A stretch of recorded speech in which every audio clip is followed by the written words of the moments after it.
Ugh. Good morning and afternoon and possibly also evening and such. Hey, I am still kind of waking up.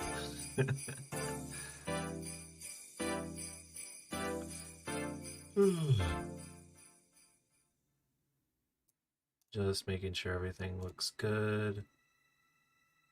Okay. Oh, I might need to do that. Hold on just a second. There we go. It's not that I don't want you guys to see my files, but this also just looks a lot cleaner. Although, at the same time, there's a couple things in here that I need to grab. Um, Such as that. Also just that. Okay. I'll be honest, I'm not sure what I'm doing today. My lip sync is a little weird. Hold on. It's like it's switching, but it's pretty bad. If you couldn't tell, I'm actually working with a bit of a new model, which is awesome. Lip sync smoothing. Let's have a little bit more of that. Yeah, there we go. That looks a lot better. Okay. Or something like that. Can I like? What if I have? What if I do this? Does that look good? It's okay. It's okay. Alright, I think that's good. Okay, there we go. That should help a little bit more. Something like that. I don't know. But yeah. So Vroid, which is kind of the program I use to make my avatar and such, they recently had an update, a huge update apparently, where they completely changed their entire system, had a brand new look for everything. And when I looked at it, I saw that they actually looked like anime characters and not like weird off-brand humans. And so I was like, oh, I want to get in on that. I want to make my guy a little more anime-esque. So it was weird. I tried to do that, and then for whatever reason, it just didn't work. Or like the skin tone was the biggest thing, because with traditional anime characters, they're like pale white, kind of like how I am now. But my old model, if you remember, had a bit more color to them, which was fine at first, but if I wanted to be more VTuber-esque, I should say, then I would need to do that. I would need to make my face a bit more paler. So I tried to do that, but what was weird is that it wasn't really letting me. And I tried it on a completely just blank character, and I switched, like I changed it to the custom skin that I had for my Vroid model, and then I tried to switch it back to the default. And when I did, the skin tone was actually darker than it was previously. I have no idea why that would happen or what would cause it. It might change some kind of like alpha value or something. I have no clue. But yeah, so it was just permanently damaged at that point. So what I had to do, luckily the beard model and stuff was saved, kind of as like a custom thing that you could do. So basically what I ended up doing was that I created an entirely new model And the only assets that I had was the beard and mustache, and then the logo on the hoodie. Which, if you didn't know, Strawberry Games, yeah. But but otherwise, like, I had to create everything else. So as you'll see here, like, I'll zoom in on my face a little bit. But you can kind of see a bit of divots in the hair, which isn't great. But it's not very noticeable from far away. They actually have a new thing now where you can just make glasses, which is really heckin' nice. There's a detail on them that I haven't added yet. On my actual glasses, there's like a silver dot on the edges, so I'd like to be able to do that. Yeah, and then I put in my own eyelashes, the eyes and stuff. And then I think if I turn around somehow... Oh, that's not it. Oh, here we go. Zoom out once. So yeah, you can kind of see I have ponytail going on here. And also the... ooh, that top's not looking great. It's kind of all over the place, to be honest. But it is what it is, and I'm okay with it. So, I'm just making sure that I'm back to central. Yeah, that's good. Yeah, the thing that's important is that it looks good enough in order to be my model, so to speak. So yeah.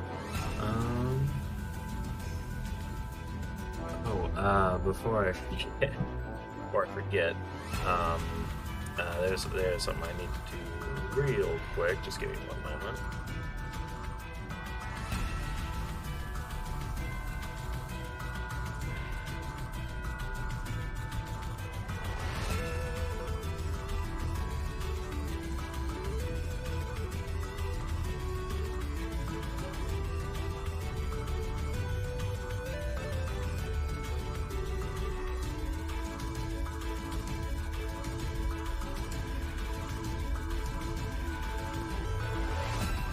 Okay, sorry about that.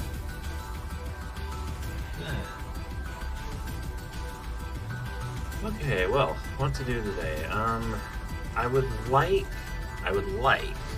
to continue on the Rule Shop of Horrors game. You know what? Let's work on the city background today. That sounds like fun. Yeah.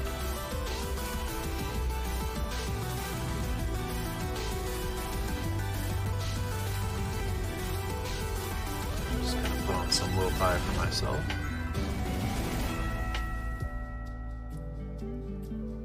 Alrighty. And yeah, today you guys are listening to some generic holiday music, which I'm sure is very nice. I might hop in and listen to that as well at some point. I don't know, we'll see. But yeah.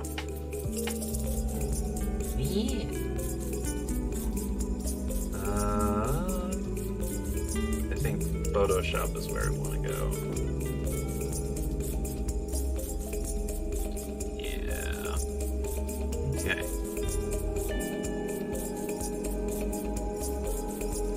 I'm always like just a little bit terrified that everything might not be working well or something. I don't know. It's probably fine, but you never know. It's one of those things.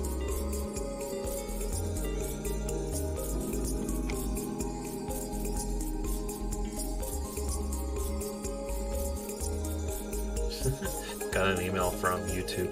Now live on your channel is Dead Time. Oh wow. They actually put a exclamation point after the title that I put. And because I already put one exclamation point, they put two in the email. That's weird. It's really weird.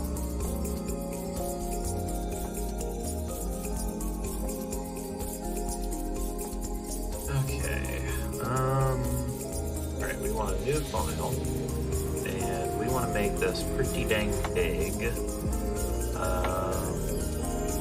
Let's see. What size was Little Shop? Was it this one, the 1000 by 250? That seems right. Yeah, that seems right. So let's go with that. Okay. So that's actually pretty wide. I probably only need like half of that.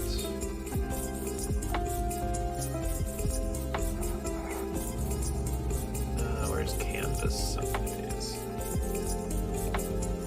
It's one of those things that, like, I always know it's in a certain area, but I can never remember where exactly it is. There it is. Okay, let's start with 500. Yeah, that's a lot better. Okay. The next thing that I need to do is find kind of a cityscape.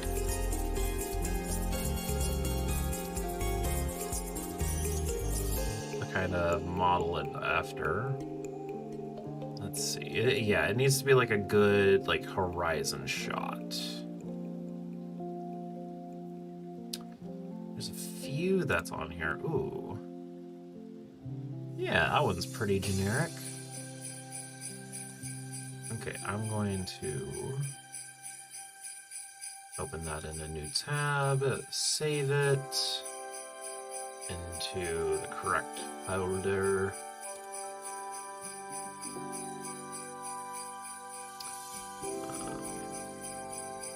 Where is it? Pictures, missions, like a city escape. Escape, just escape.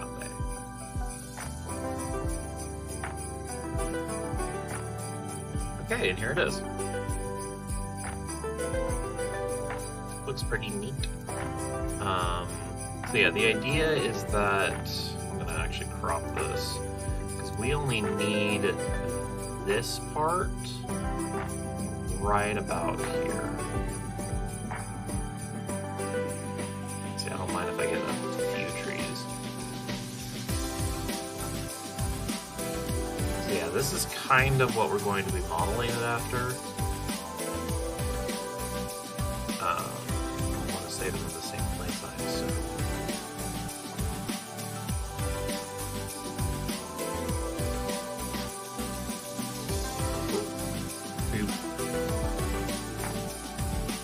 And hopefully it just shows us these. Okay, that's what I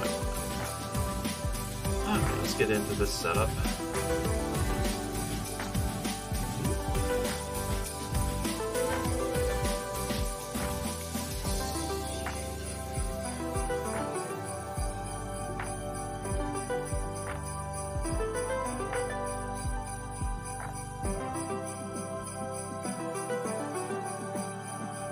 Okay, so one of the biggest things is that the actual ground that we're on, I do need to model a bit of, but in general it's not going to be very big.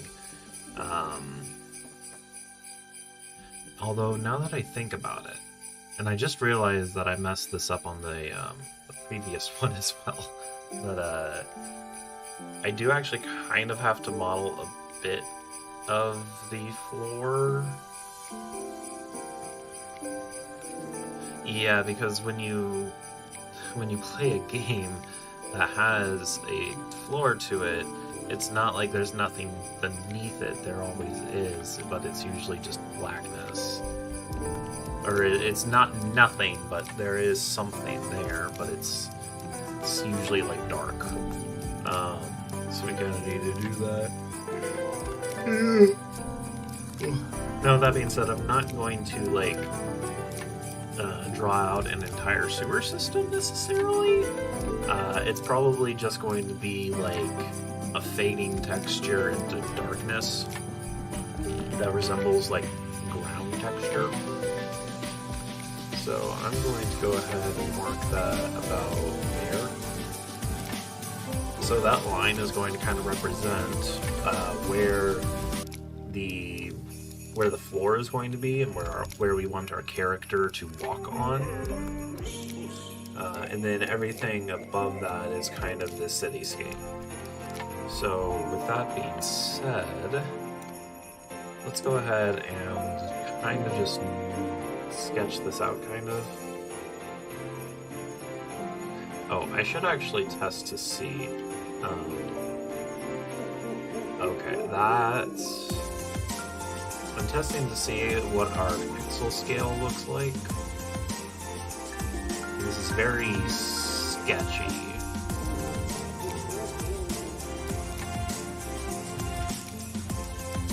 I might actually want to reduce the canvas size a bit.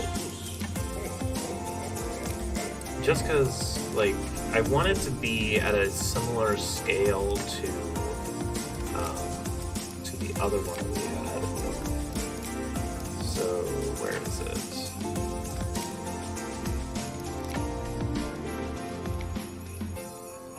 Yeah, here we go. Oh, I kind of have that, I guess. So this scale right here, like, you've got about... Let's see, is this in pixels? I think it's in pixels. Yeah, it looks to be in pixels. So this is from right about here. This is about 270. To about here, which is it's like 285 actually. So that's 285, and that's about 210 right there. So the height of a fridge is about 75 pixels. Yeah. And that's about the height of our character. Maybe a little shorter, but that's kind of his height. So if his height is going to be 75 pixels, right? Then from the ground, going up 75, that's... We can actually move the guideline down to 220. So that's 10, 20, 30, 40, 50, 60, 75.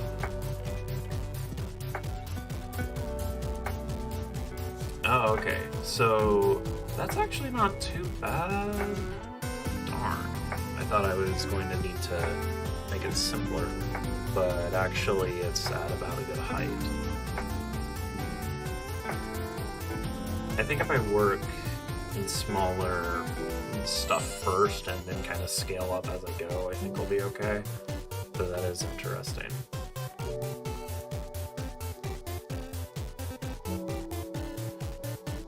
Okay, so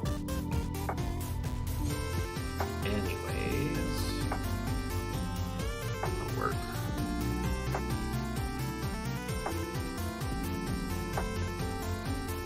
Actually, let's go back.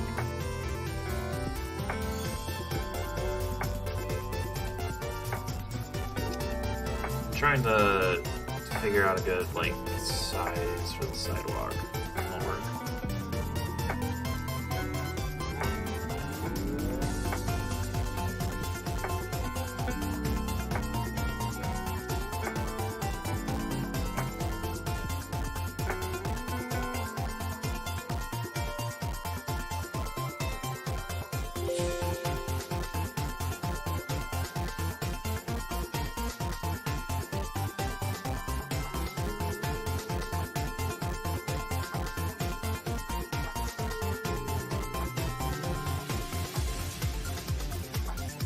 Yeah, there we go. Okay.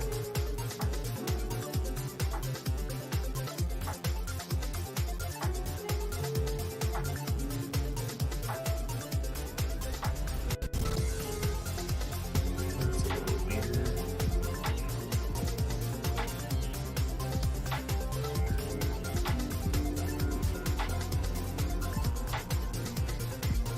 Okay.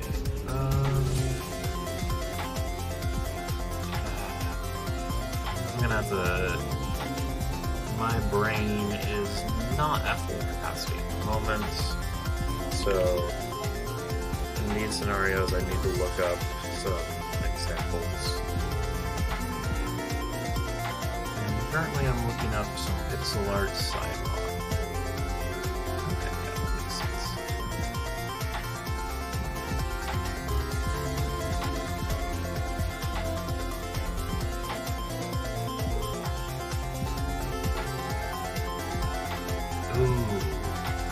Ooh, that's actually really good.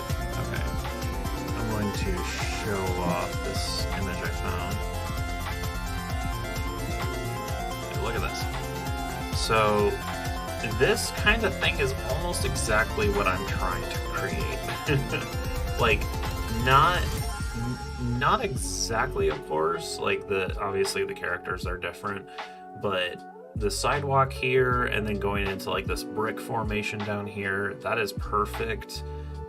And then the buildings kind of going up like that, but being relatively simplistic, that's actually really good. So yeah, this is kind of the style that I want to replicate. I don't need any trees, thankfully, but yeah. And then I'm going to kind of at least attempt to maybe replicate that yeah, that's the right word. Replicate that skyline. But we'll see. I'll go ahead and put this over here. No.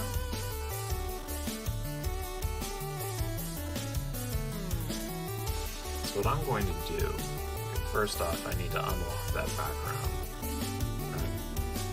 Create a new one, that layer, yes. Okay, that way we have just a transparent background to work with. And now, like that's a single pixel, good.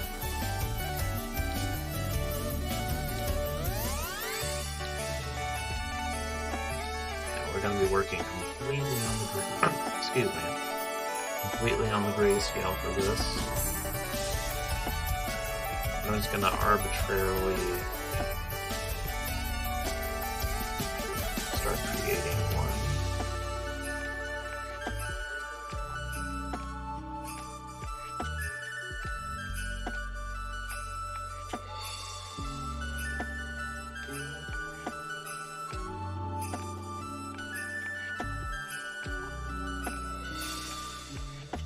And yeah, I'm not going to replicate it exactly for obvious reasons.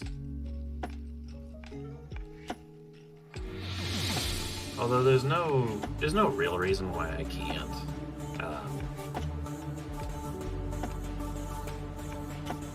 I do like to try and be creative where I can. Or rather, not creative, but like original, rather. Okay. I think if I take this,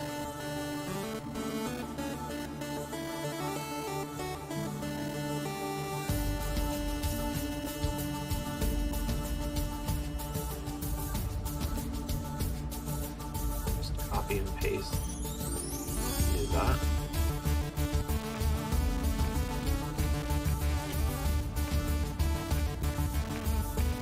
Okay,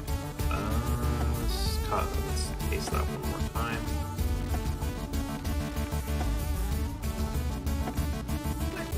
Might work.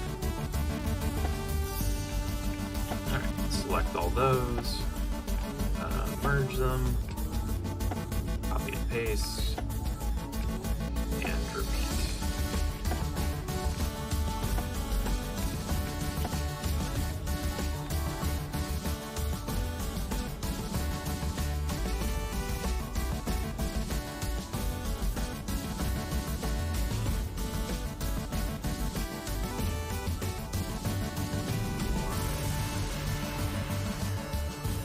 Yeah, I'll be honest, I'm not expecting anybody to be in stream or to be in chat today. And I mean, hey, if you're just a lurker, that's absolutely fine. You know, I respect you. I value you as a person, as a viewer.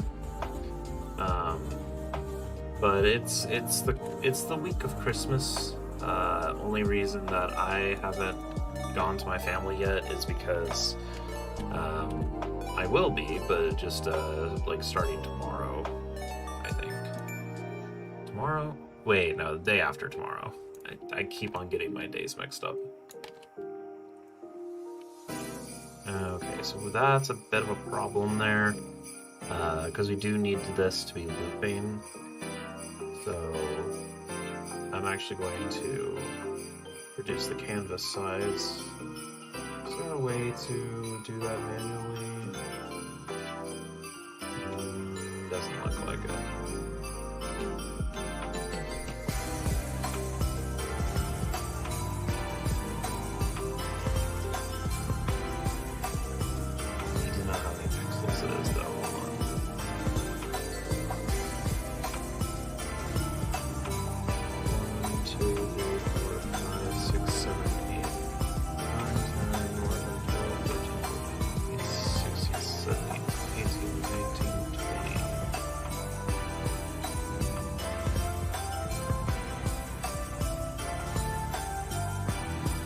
Go down to 230. It should.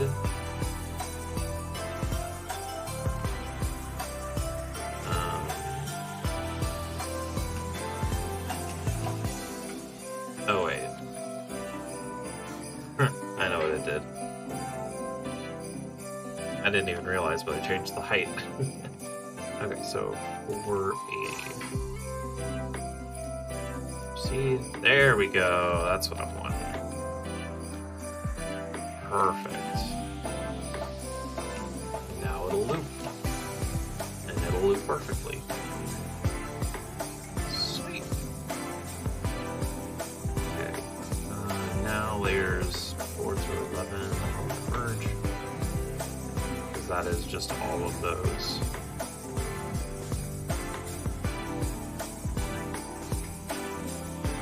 This as sidewalk. And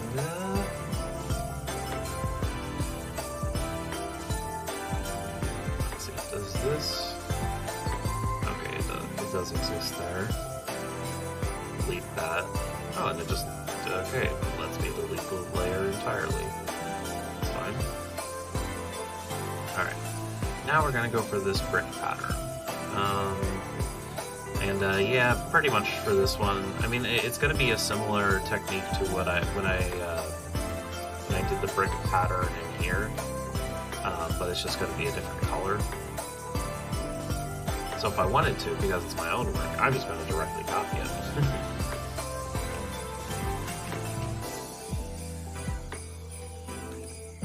Yeah, there we go.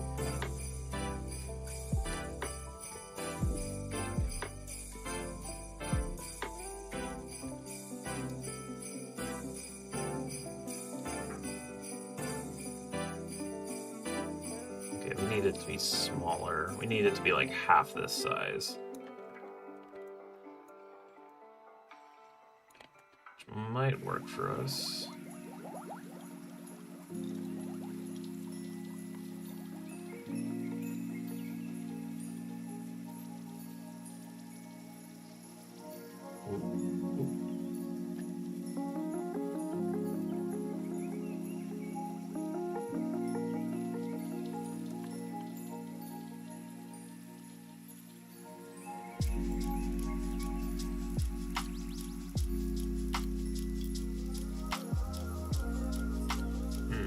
I've discovered a problem.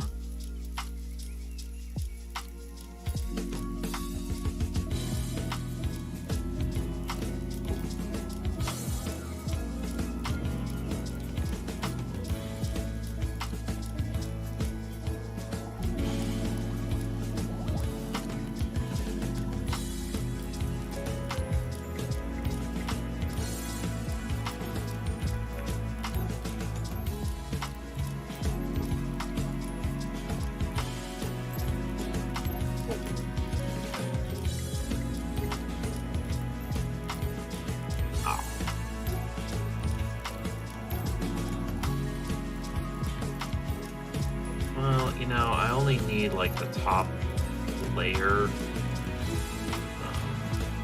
there a... I keep forgetting, but is there a way to, like... I think I'm just gonna have to select it out.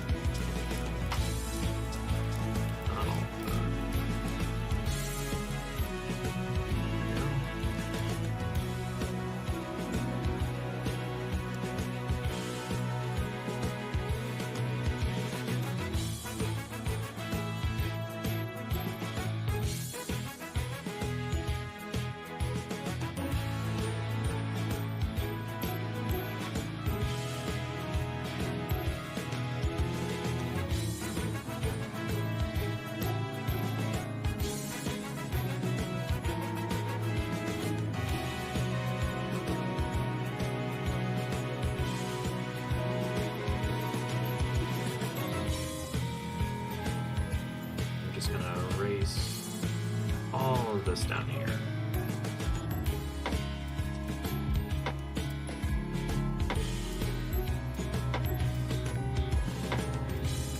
Now, hopefully, the idea is when I scale it back up,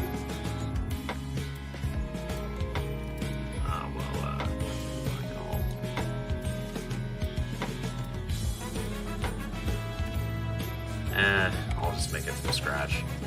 At this point, it's being too much of a pain in the butt to work properly. A little lighter.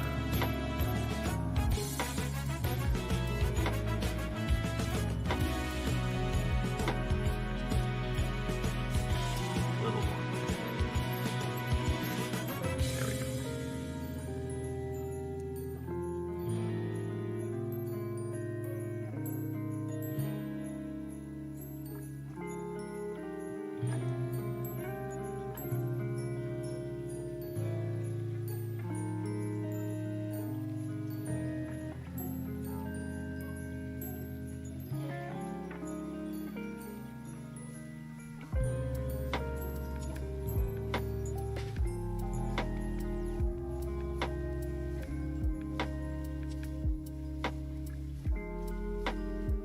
There we go. Got yourself a brick.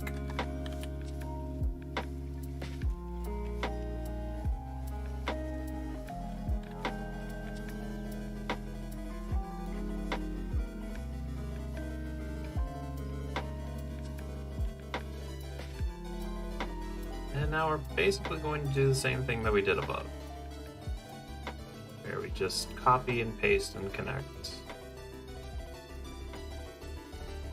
And then select, merge, and repeat.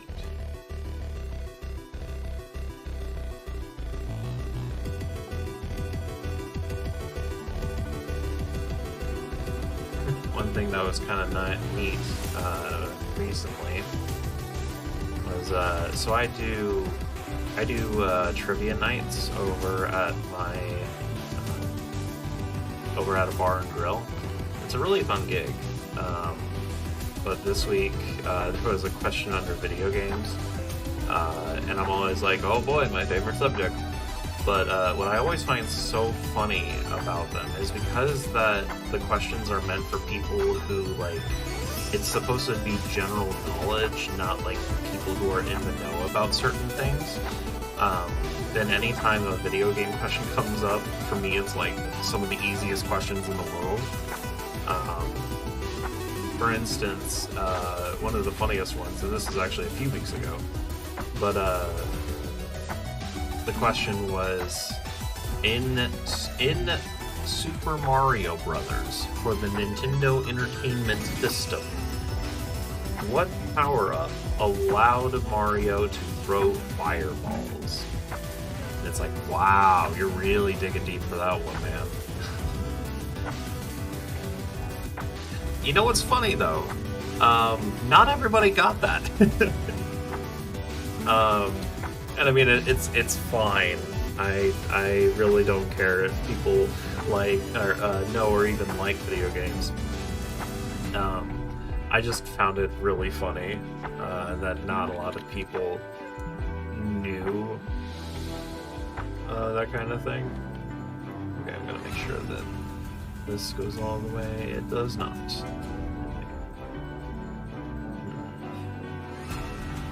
Oh, that's okay. I can actually just paint that in.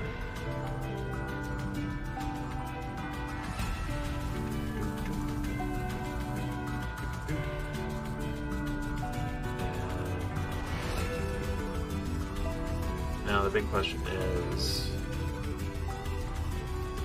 does it connect properly? Yeah, it does. It does. Okay, now we merge that, and it's a copy and paste down the center. So yeah, so this past week, the video game question was actually a little more difficult, and because of that, nobody got it. Actually, one team did get it, but the question was in the video game series Kingdom Hearts. Characters from the Final Fantasy series team up with characters from what movie studio?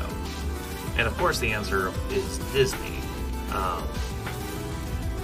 But like I knew that a lot of people weren't going to understand it because like not a lot of people know what Kingdom Hearts is, even in the video game community.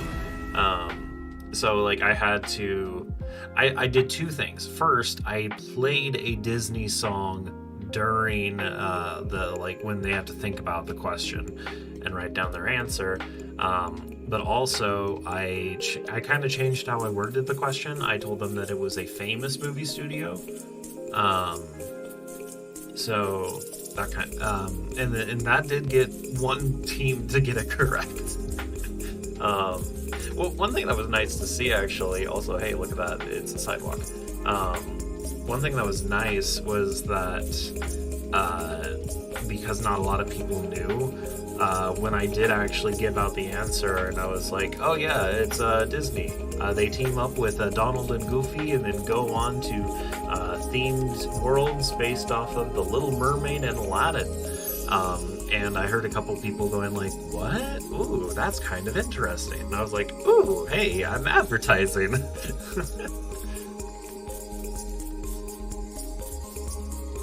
It was pretty funny. Oh, jeez. I tell you what, it's really hard to work today. I don't know what it is. I'm just kind of bleh. Well, not bleh. It just I don't know. I'm a little tired. Admittedly, like I mentioned before, but I'm still kind of waking up.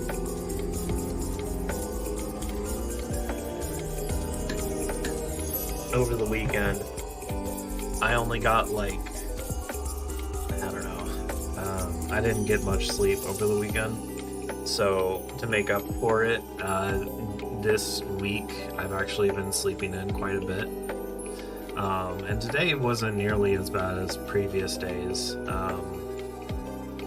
but I still woke up at like 11:30, and I was like, okay, I gotta get something to eat and then get ready for the stream. Woo! But I'm here now, and tell you what, let's.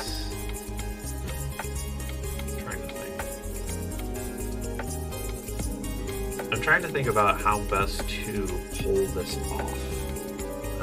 Basically, I think what I'm going to do is I'm going to make a bunch of rectangles and then put a bunch of different colored rectangles inside of them, and then work on it later, or see what I do from there. Rather. So start off with.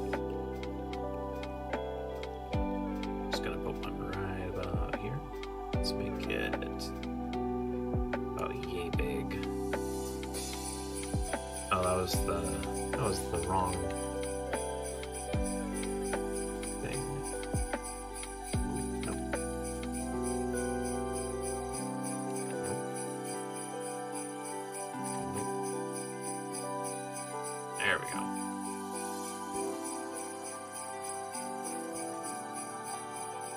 Let's remove that stroke. And then let's pick like a brownish color. There we go.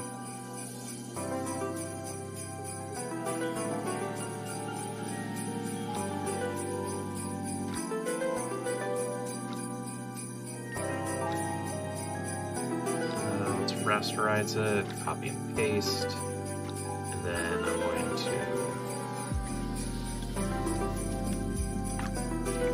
going to change the size of it. Before I do that, I'm going to change the color.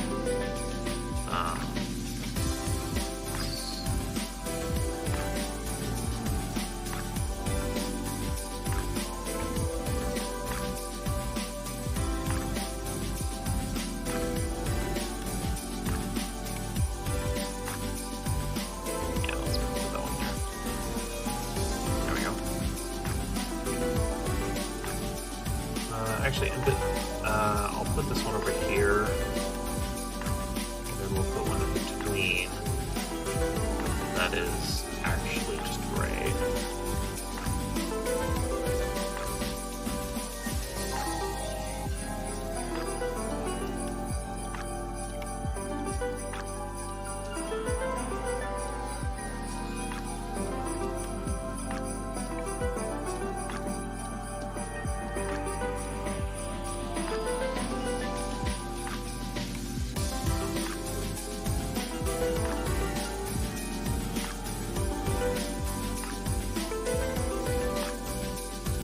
And then I'll make one more.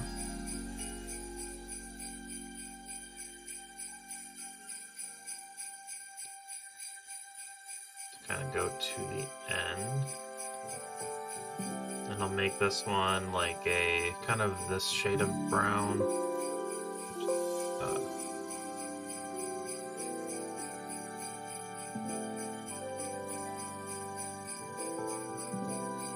There we go. Beautiful.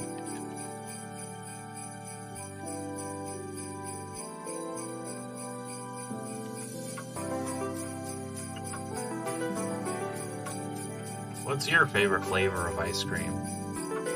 Mine's building.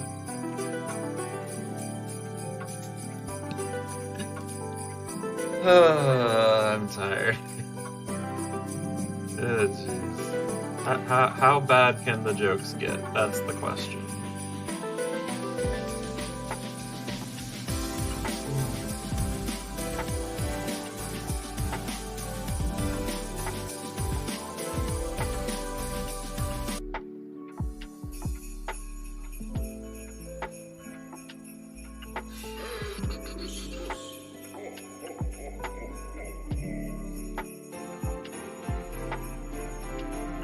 Put in some guidelines.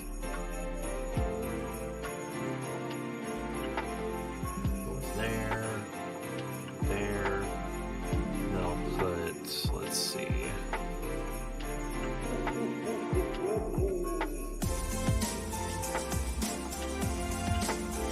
Put one in the middle. Then, yeah, I am trying to replicate this one. Kind of.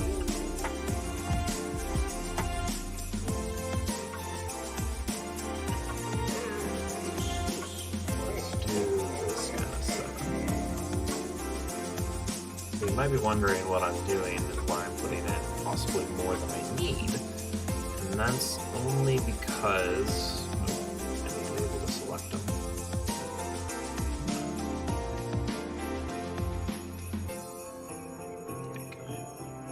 I can select them.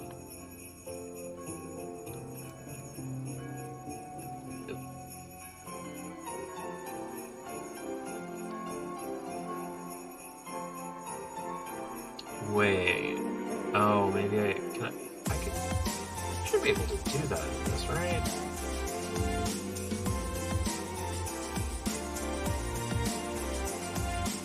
Ooh. There is not.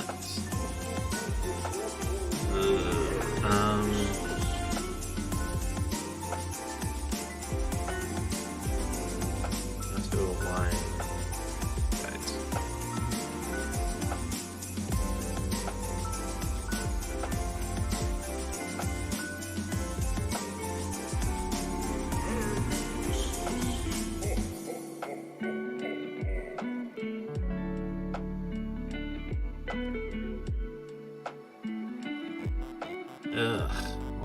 This is great. So apparently Photoshop just doesn't have an align feature for guides, which is kind of dumb. Like, you'd think that they would, but apparently they don't.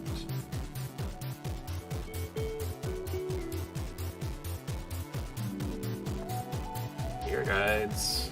Okay.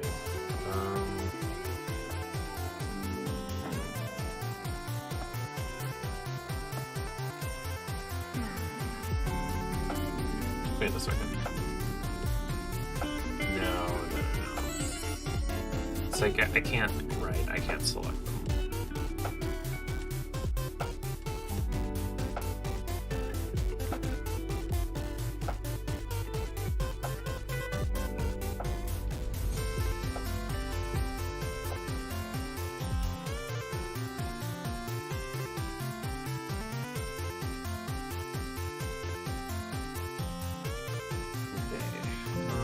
One thing I'll need to keep in mind is the height of the player, which is about 75, which I remember, I don't remember what it was, but 10, 20, 30, 40, 50, 60, 70.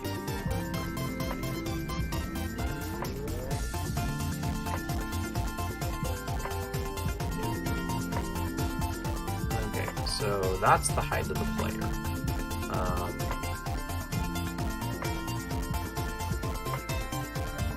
Means that if I were to make a door,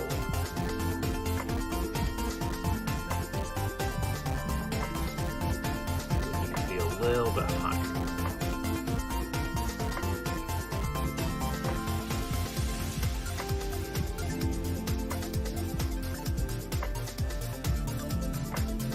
Let's get rid of that stroke.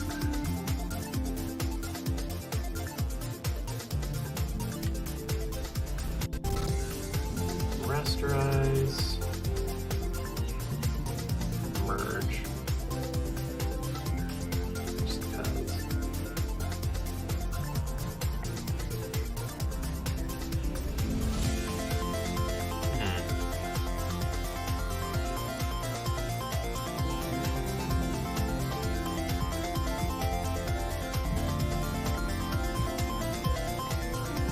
I just realized the sidewalk and bricks are way too small. Yeah, we need to, like, they actually need to be double what they are.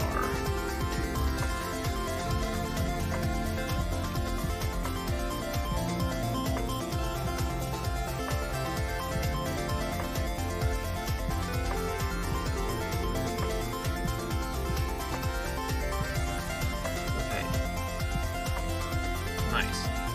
Easy little feature there.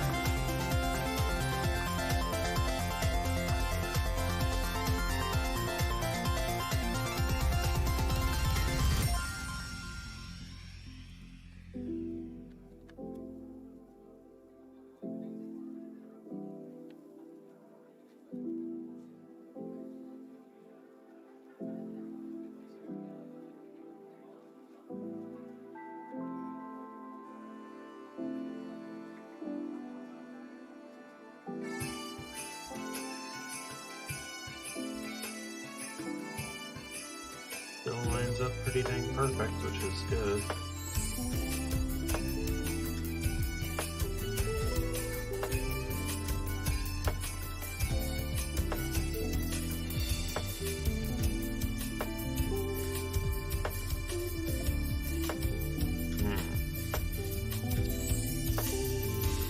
Okay, I think,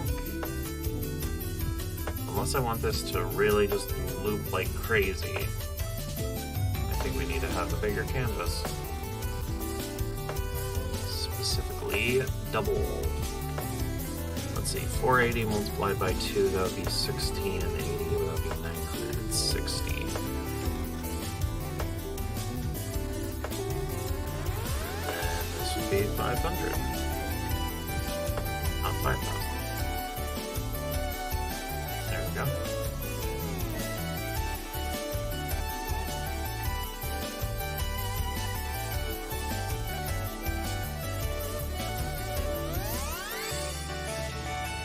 course, these two will reach all the way across because that's how they were designed.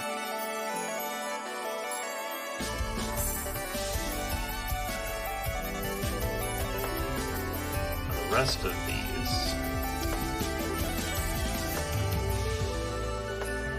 I'm going to stretch out their width at the end.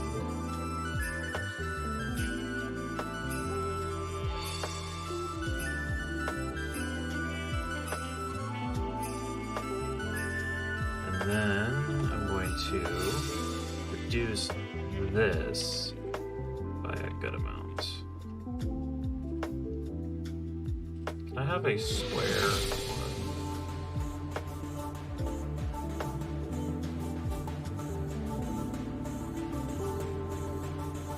Thank you.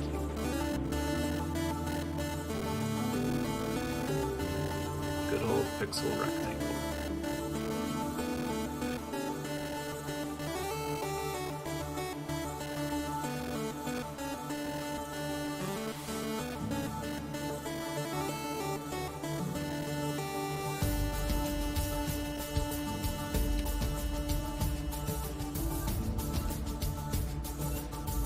These three,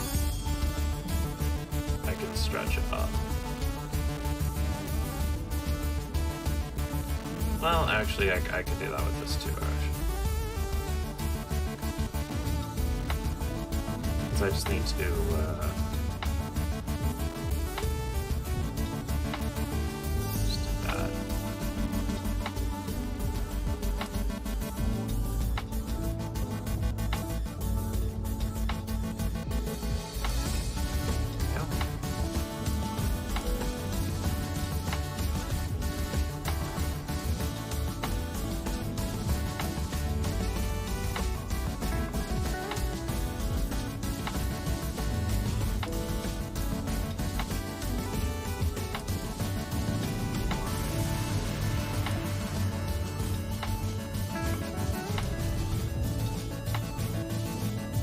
Let's make some squares.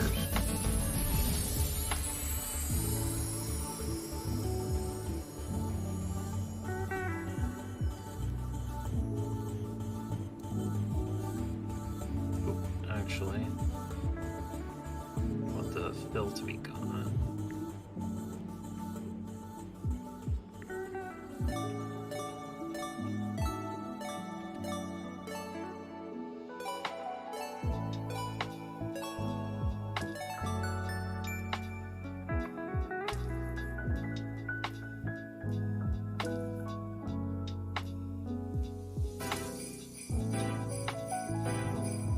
Resto pies.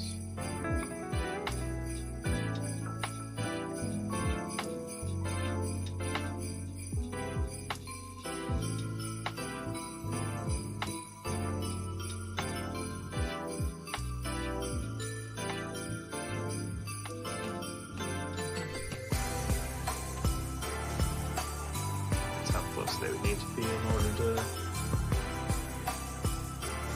the same part. That was a little better.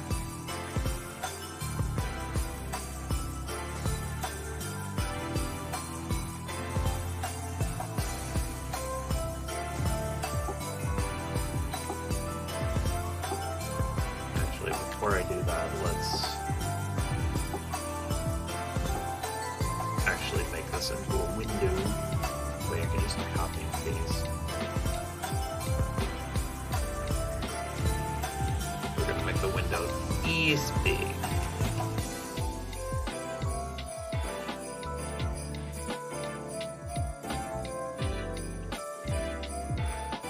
This is gonna be a bit tricky.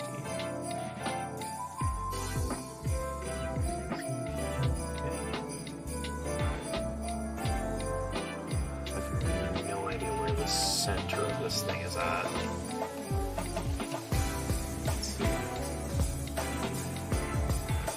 So this side is at either thing that tells me. Kind of looks like 466, and then this 562. Calculator. So 562 minus 466. 96 divided by 2 is 48. So, and then we add on plus 466. It's 514. It's right there. So that's our halfway point.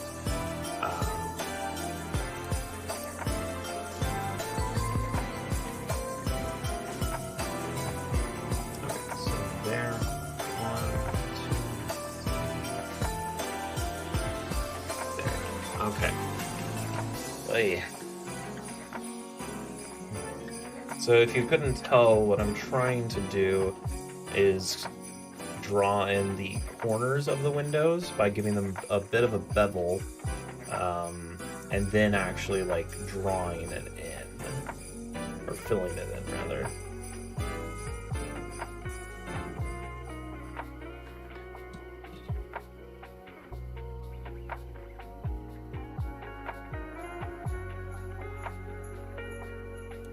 This one's actually pretty easy.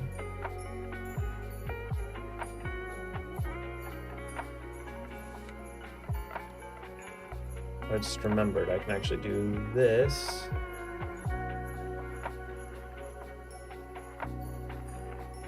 Yeah, that works really well actually.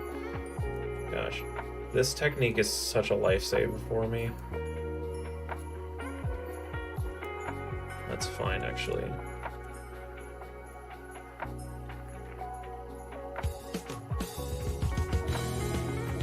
Now we need to actually zoom in for this so I can see it better. Okay, 1, 2, 3, 4, cross. Okay.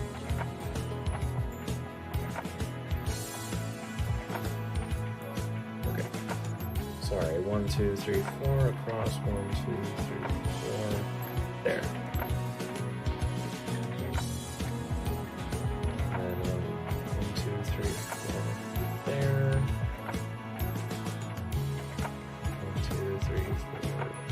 There. 1, 2, 3, 4 across. 1, 2, 3, 4. There. And the four corners of the nation, once separated from each other, now joined as one. Great.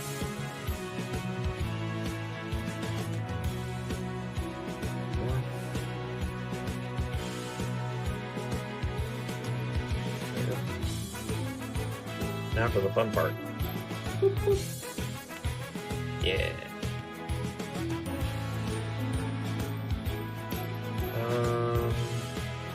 Now, because of aesthetics, you can actually see over here that the back edges are a lot thicker than the middle edge, whereas here it's kind of the opposite. To fix that, I'm just going to color in the middle a bit. Not like that.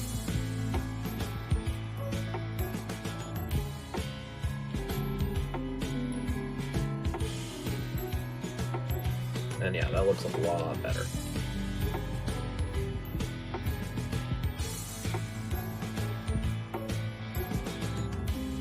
Okay, I think that's...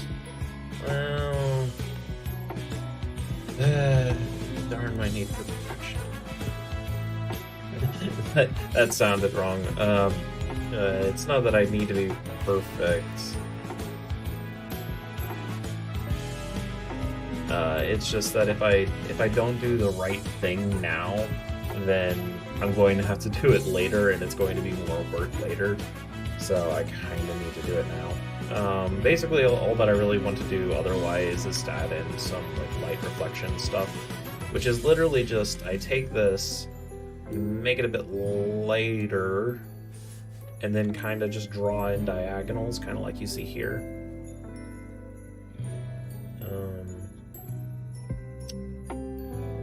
It's more of a question of like, how do I do that without it looking like that. And I'll just do it manually.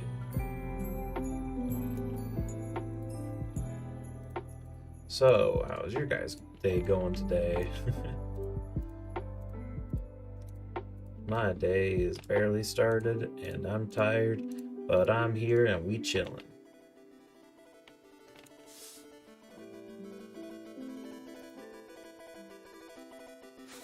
That's actually not what I wanted. There we go. Then do that same thing over here. Got it.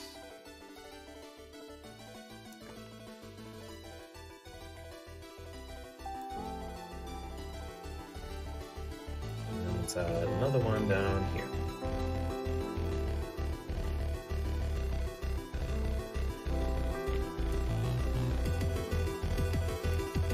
So yeah, this process is basically just clicking every single diagonal pixel up to a point.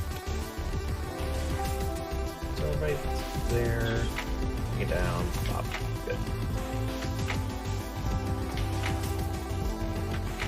And pop. Yeah, there needs to be a bigger one in the middle. So it's 3.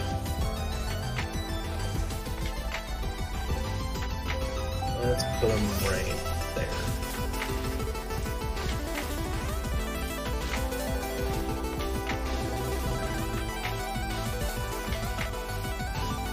Yeah, hope y'all are having a good day. If you're new here, great way to introduce yourself is through the icebreaker question. Of course, this week it's what is your dream Christmas gift? Kind of an interesting question. For me, like the way that I interpret it, at least, is kind of like, you know, if well, not necessarily if money was no object, but like if you could get anything for Christmas, what would you get? Okay, that needs to be a lot bigger. It needs to be like twice the size.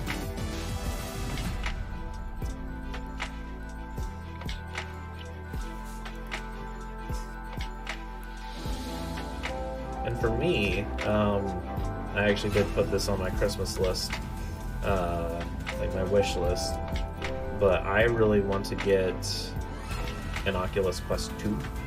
I have an Oculus Quest, and I love it.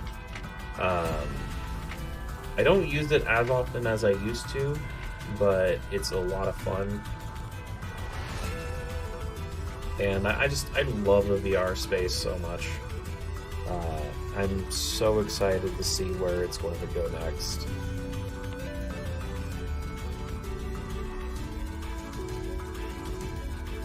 There we go. That looks really good.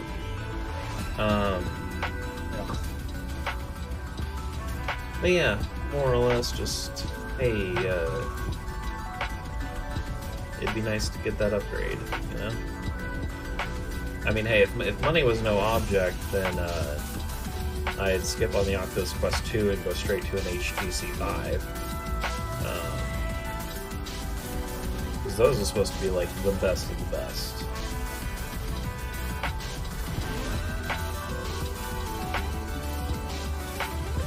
So, put these two and merge it. Of course, if you're really wanting to get into the VR space, it's actually better if you just wait right now. You know, because it's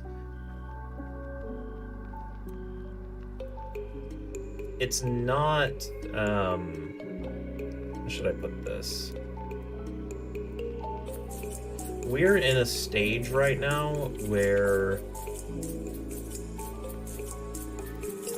VR is becoming more popular by the minute.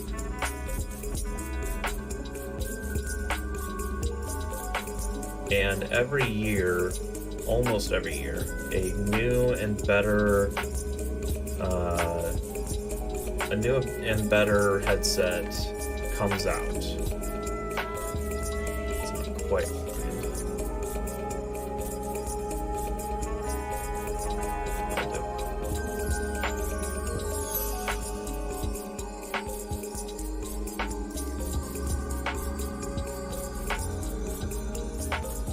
So yeah, best strategy for VR headsets is just to wait.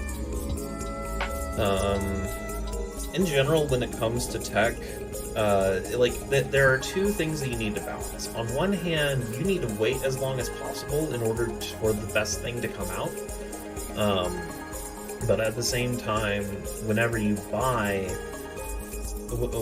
go to buy the thing, you need to get like the most expensive thing that you can afford. And the reason for that is if you get the most expensive thing, it is more likely that it will last long enough so that you don't have to get another one as quickly. Think of it like this.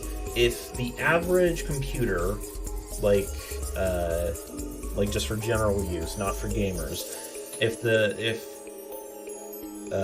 a general computer costs about like $1,000 on average, you probably actually need to spend like $1,500 to $2,000. And the reason why I say that is because if you do, and you get like the high-end stuff that's like really good at the time, but isn't necessarily overpriced because of it, that stuff will last you twice as long than if you were to buy the $1,000. So let's say you buy the $1,000, right? That thing will probably last you like 4 or 5 years, about that, depending on like how cheap you go. But then if you increase your budget to say $1,500 or $2,000 or whatever, then that thing can last you anywhere between 8 to 10 years. I'm of course exaggerating for effect, but the idea is still there that like, hey, if you want to get technology, get the best thing that you can, and protect it with your life, and like get all the warranties and stuff on it so that you can replace it if anything goes wrong. That way, like it does become the most bang for your buck over time, especially if you pay it up front. Obviously, that doesn't work with everything, but it works. It works with a lot of things. I'm also now just... Yeah, I didn't want to do that, apparently. I'm also in that mode where, because of how tired I am and just whatever, my words are getting a bit jumbled. Okay, I selected everything. So I'm doing this because I need to move it down to the bottom. I had forgotten. It's about right there. Yeah, because this on the screen, like I'm not going to have, like, you know, the sidewalk take up half the screen, right? So I have not merged them yet. Thank goodness.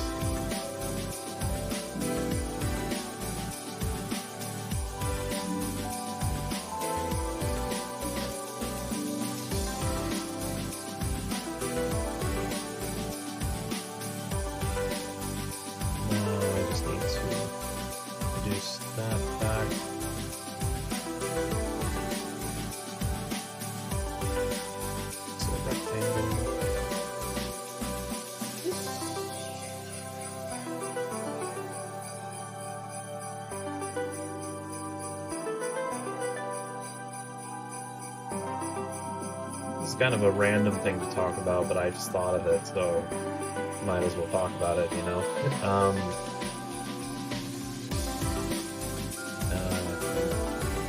Okay, that's fine. So the Game Awards happened recently, as I'm sure you're aware. Well, okay, I say recently, but it was like half a month ago at this point, which is kind of crazy to think about, because it felt like it just happened. But one of the announcements that was in that Game Awards that I got really excited about, weirdly, like, what was the Dune game. If you didn't know, Dune, they recently came out with a movie, which I'm sure a lot of people are aware of. But for that, it is like the granddaddy of science fiction. Yeah, nothing I can do about that. Like if it's so interesting. Like it's weird because I feel like I'm a fan of Dune, but I've read like only 2 pages of the book. You know, or like the maybe not 2 pages. I think it's like 15 pages or something. It's been a while since I've read it. It's been a while since I've read anything. But I don't know. There's the fact that it's like the renowned book, the renowned sci-fi book of like, hey, if you like sci-fi, this is the book you should read. This is where a lot of things got inspired from. And just thinking about that makes me really interested in it. And now, and like, it's weird. Ever since I became aware of Dune, it's that whole thing where like, now that I'm aware of it, it's appearing everywhere. Like once I got the book and started reading it, then like there was a board game that came out for it, or it was like a re-release of one, and then there was like a new board game that came out for it, and then a card game, and then there was a movie that was like announced and then now released, and now there's a video game that's being made for it, and I'm like, what in the world? Did I just happen to get on the hype train before it left or something? Or not? Oh, that's not what I'm saying. But like, just the idea that I got the book and then all these things for it just started appearing out of nowhere. I don't know. It's really cool. Anyway, yeah, I found it to be really interesting. I haven't seen the movie yet. I'm probably not going to for multiple years from now, just because I don't want any kind of story stuff spoiled for me.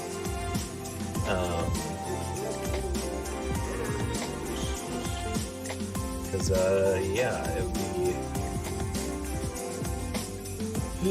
I want to read the book first. That's the biggest thing. I want to read the book.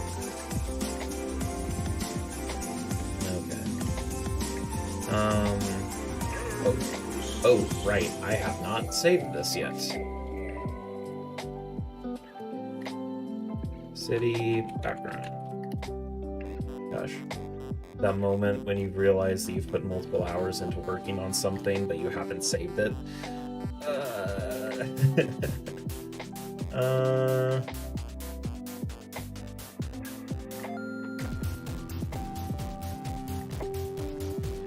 Tell you what, I'm going to be right back. I actually, I need to use the restroom real quick. But when I come back, I'm going to be doing something different. I'm not playing a game just yet, but I want to work on a different project, just because I feel more in the mood to kind of do that and stuff. So yeah, I will be right back.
confuse you.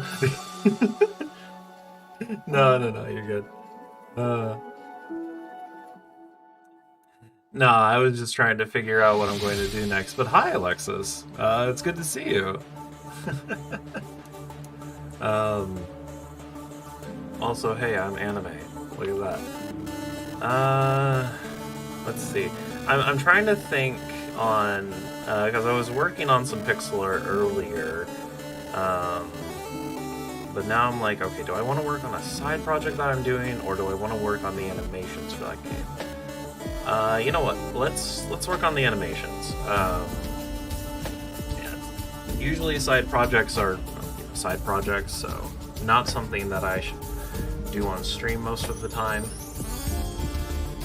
As is true for creative with ADHD, I have like a bunch of different side projects and none of them are finished. Actually, one of them is getting very close to being finished. I'm actually working on a card game right now, like my own custom card game with its own rules and mechanics and such. And it's looking really good, and it is so close to being like good and done. Yeah. It just needs a little bit of changing, a little bit of tweaking, and then it'll be good to go. So yeah, I'm really excited.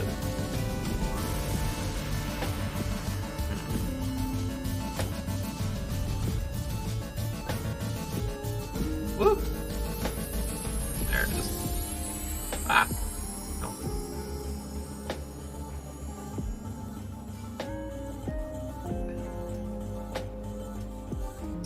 I'm gonna test chat real quick. Ignore. Okay, it does show up. Okay, I saw your comment or your chat, Alexis. But it didn't show up on the stream views, but that's okay.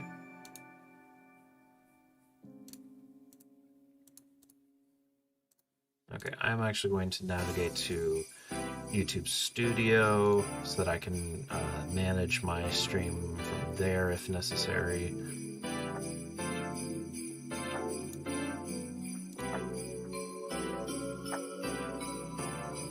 Here we are. There we go.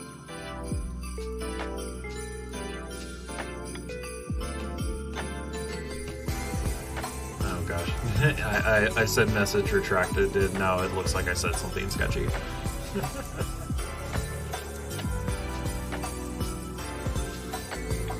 Ah, yes, the evil face. Nice.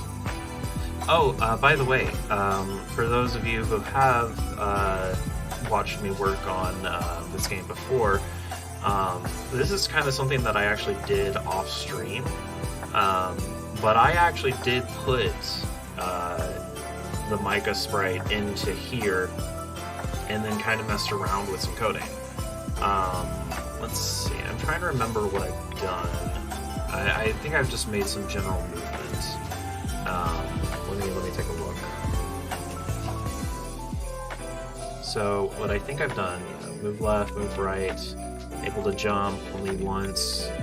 And then I think, yeah, I have a dodge mechanic kind of thing, which is kind of just like a leap forward or leap backwards. Nothing too special, and obviously there's no animation, so it's just a still sprite moving back and forth. But yeah, and that's kind of what I'm doing or working on now is the animations, and I've already done a few of them. For instance, that is not the correct idle face. What the heck?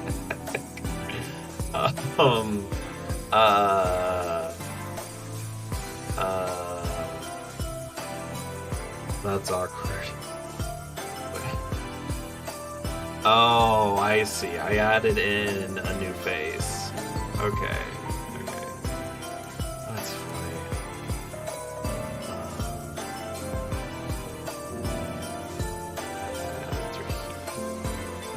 Transform. Oh no. Okay, yeah, here's where it face is active. There we go.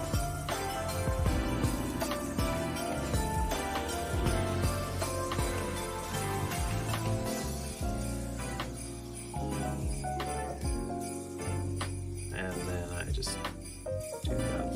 Well, that's fine. Okay.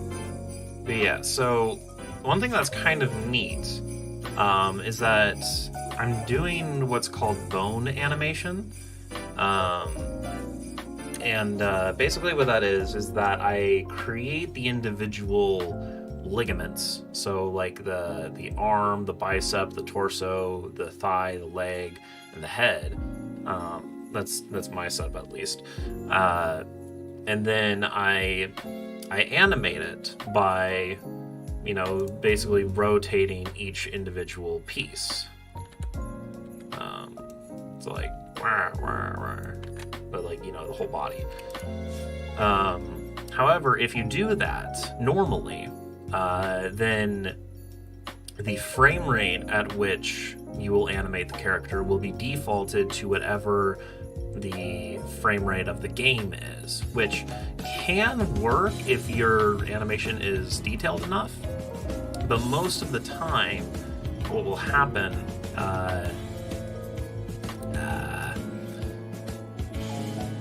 mind blanking out, lots of brain fog today, sorry guys.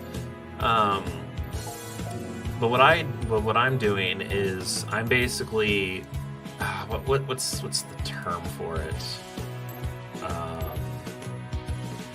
Yeah, so I'm making all of these keyframes what's called broken. And what basically what that does is that I'll have this pose here, and then I'll have a pose here. And instead of the game transitioning between those, it will stay the same until it hits that keyframe. And what that means is that I can make animations that are at a certain frame rate, but without having to actually, animate it, or without having to change the frame rate of the entire game. So for instance, I've created a run animation.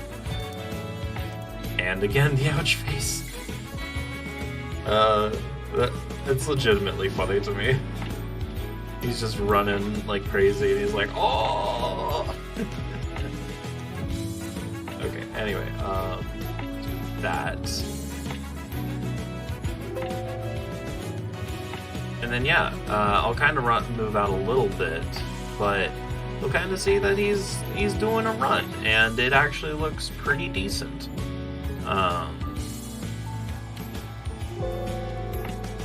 Forgot that you can't hit space in order to change that. So yeah, the run's not perfect. It's not perfect, but it's all right. It works. And then of course I have a jump, which is, it's a single frame, so.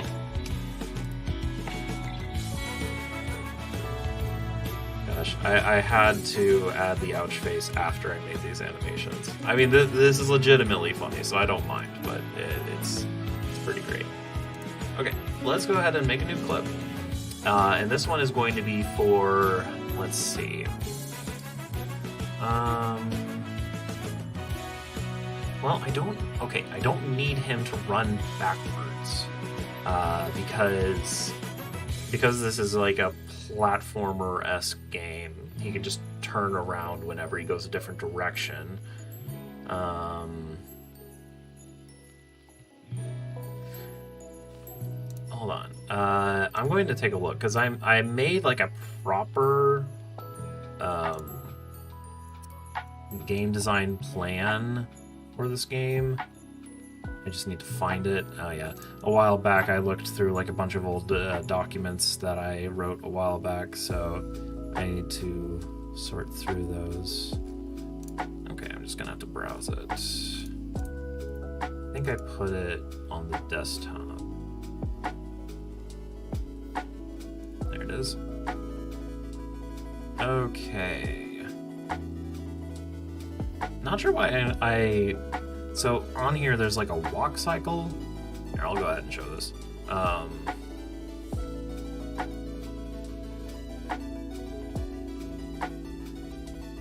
So like initial model, and then there are the animations. Apparently I have a walk cycle in here, which I'm not sure what that's about, because if it's going to be played on the computer, like, I mean,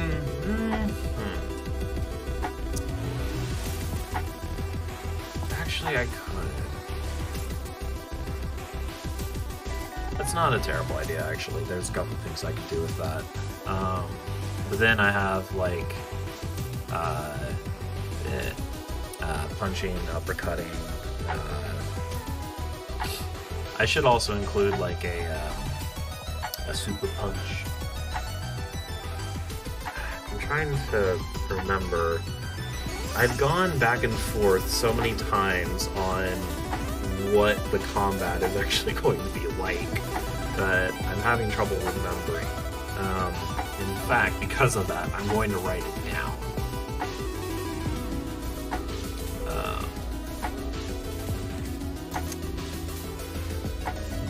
Oh yeah, I love how at the end of this document I have just program everything. Okay, so I'll just write down the combat here. And I'll actually, I'll zoom back in for you guys. There we go. You can't really see that. Here. That'll work. Okay. So, for the combat in this game,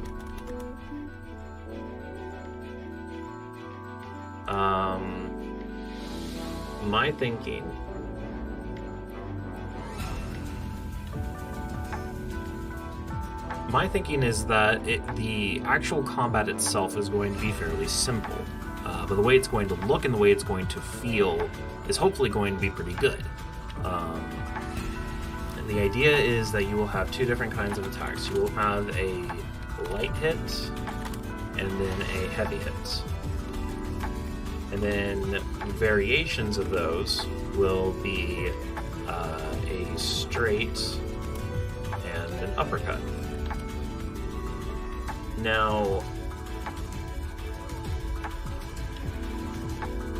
we could also have like a down, but that wouldn't make too much sense.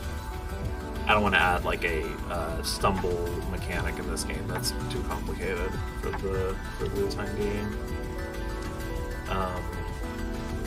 But yeah, and then this kind of system will also exist with the heavy hits. And the idea is basically you are going to pummel them down with a bunch of light hits and stuff to whittle down their health. And then once their health is completely depleted, they will be stunned. Like, they will be there and be like, ugh, ugh, ugh. And that's when you can hit them with a heavy hit. And depending on whether you pick the straight or the uppercut, it will send them flying in different directions. So if you send them flying straight, it'll just be, going straight. But if you do an uppercut, then you'll send them up into the air and then come crashing down.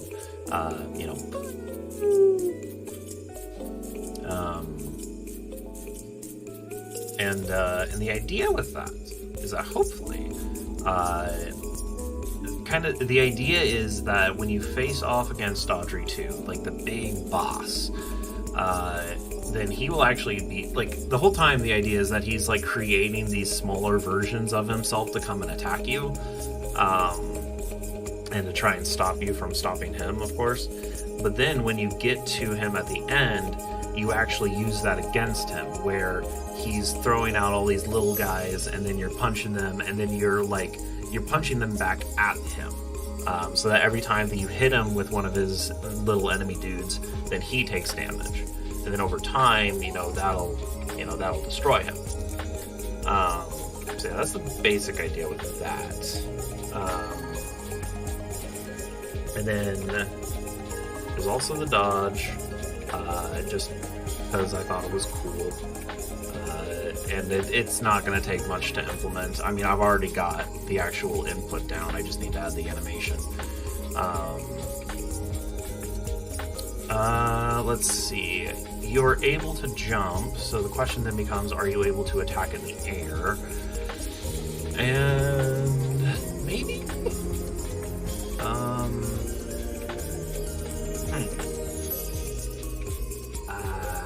I don't know.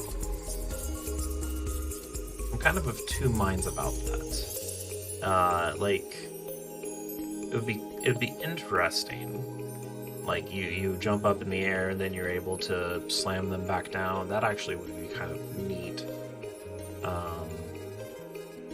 Yeah, actually, okay, now that I'm thinking about it, that's actually really heckin' cool. So we're gonna do that.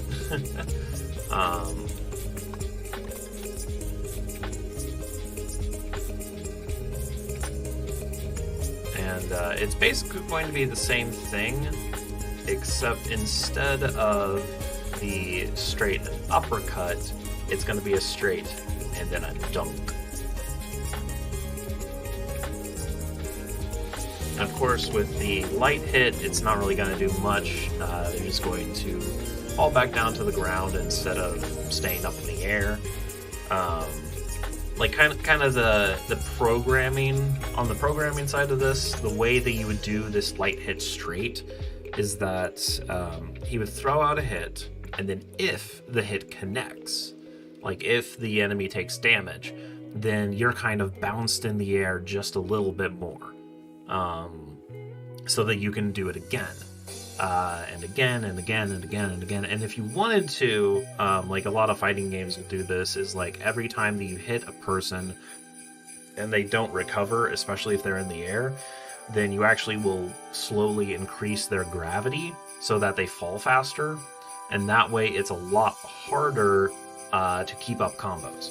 You don't necessarily do that in kind of like a beat 'em up game, which is kind of what this is. Because you just want that power fantasy.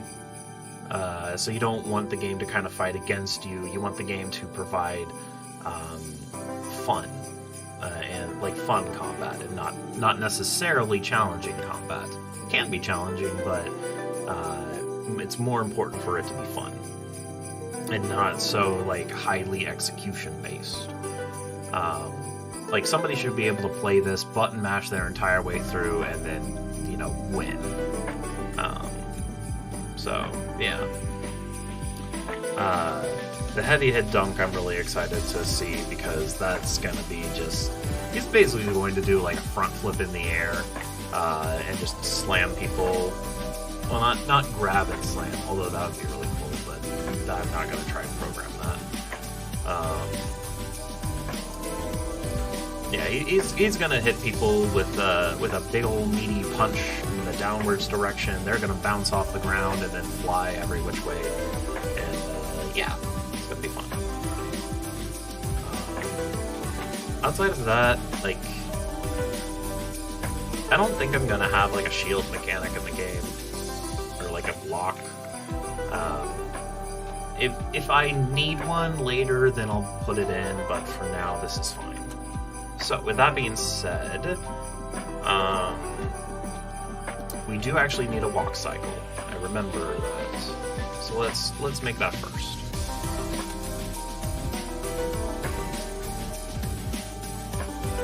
And then I think what I do...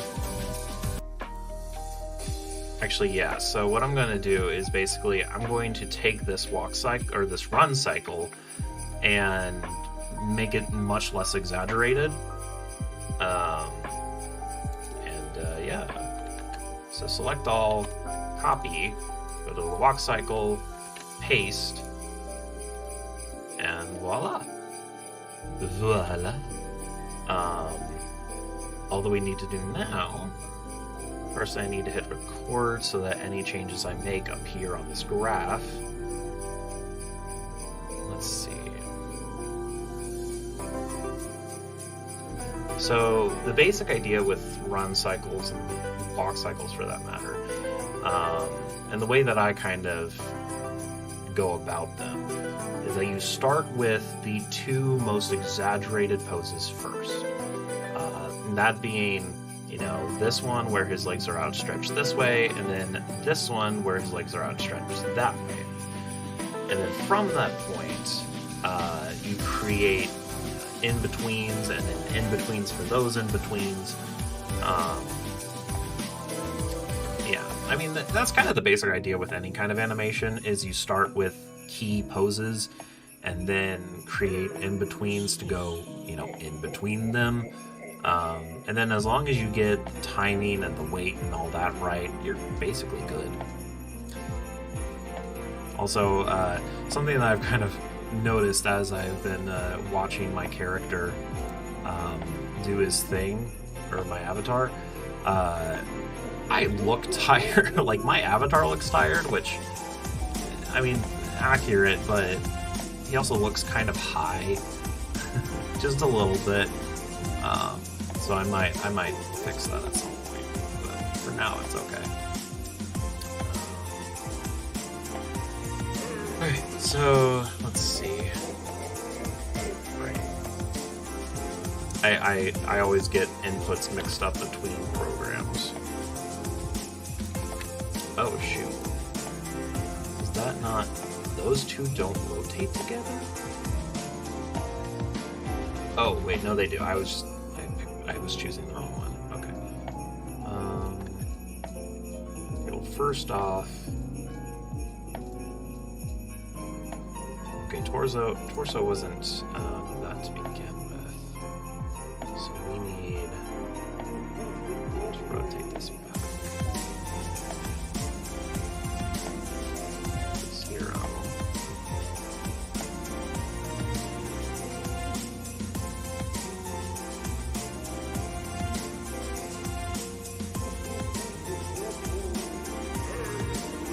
One thing you'll notice is that the torso itself actually changes sprites. That's very intentional.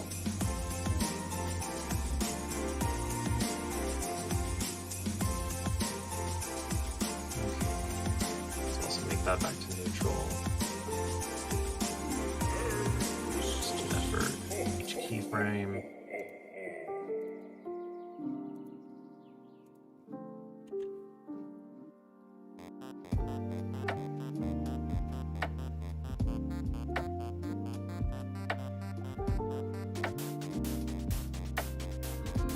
And then I need to select the neutral for that.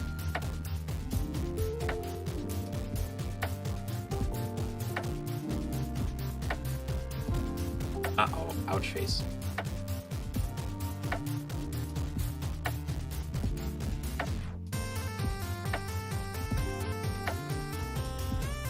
Okay. Kinda works.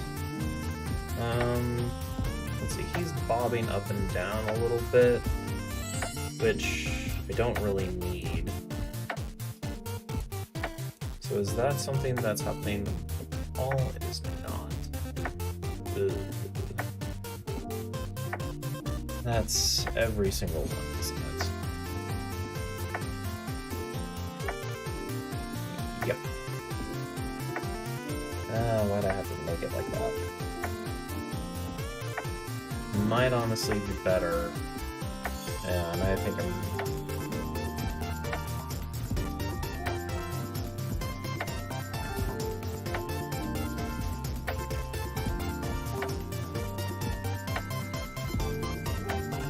Let's see. That one is 0.1 height, and it's at 0.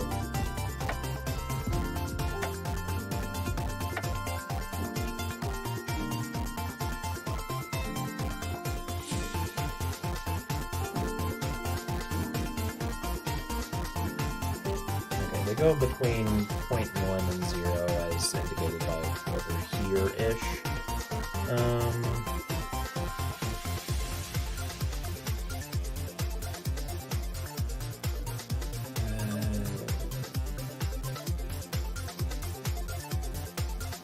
I want to try something. So if I have the torso in here, right? And then when it's up, I say that it's negative 0.1 down.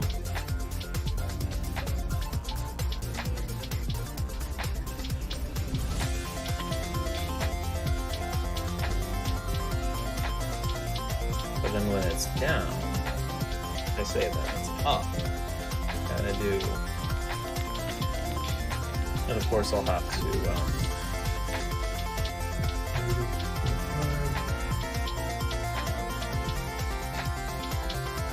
Oh wait, I need positive, don't I? Wait.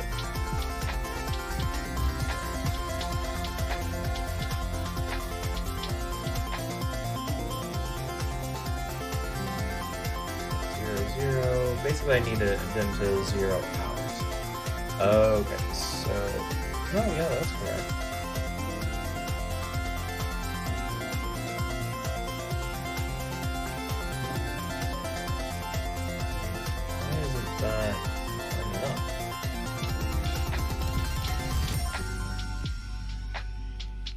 The y is at, oh, it's at 0.05. Okay, so it might as well be at 0. I was not seeing that correctly.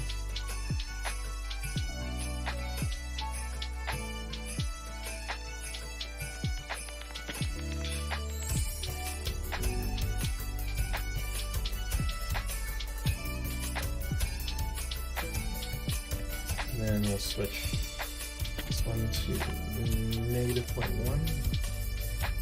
Gosh, I have to switch back and forth between moving my microphone up and down.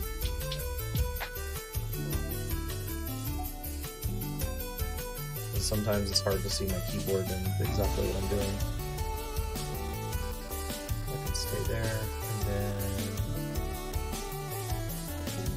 back to negative 0.1.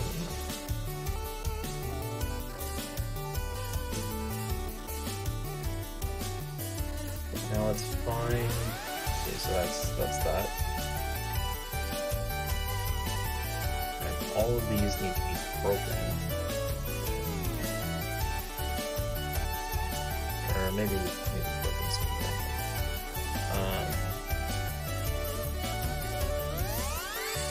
Oh, that's right. Okay, hold on. Both tangents need to. Okay. That's right. The in and the out need to be what's called constant. And then that's going to, there we go. Maybe.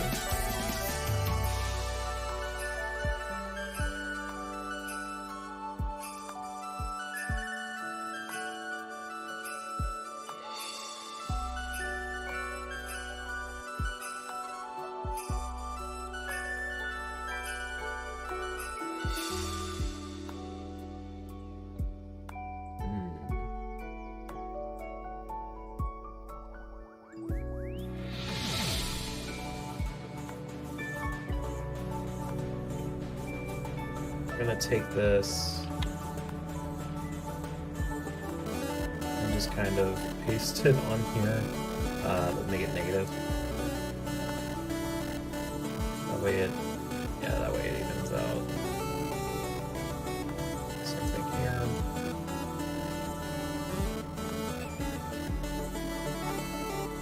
There we go. Now he is not moving, which is exactly what we want.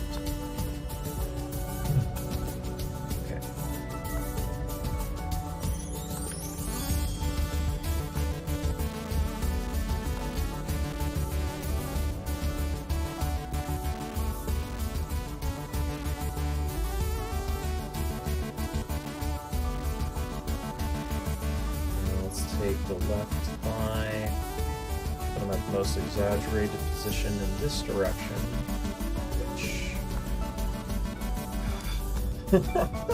that moment when you try to remember how people walk.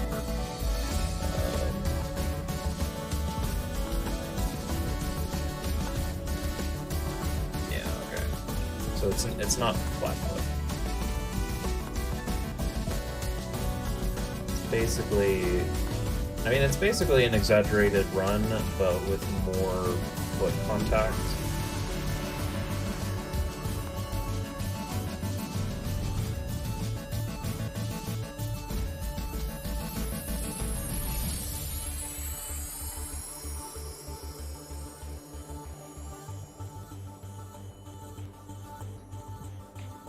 Not sure why that was as down as it was.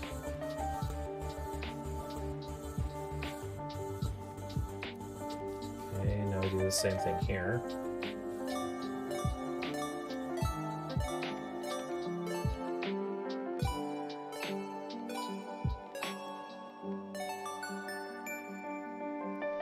Need to remember where that foot placement is.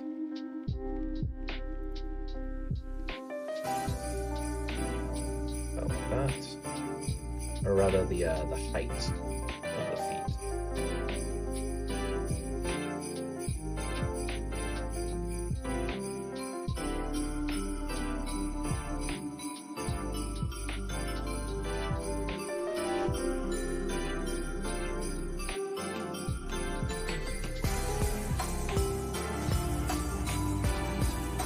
Again, I'm not sure what's up with this. That arm's just weird. And then an easy thing to do, because it's a walk cycle, is that I can copy the first frame over to the last frame, which, and bada bing, bada boom, you got yourself a nice spicy sandwich.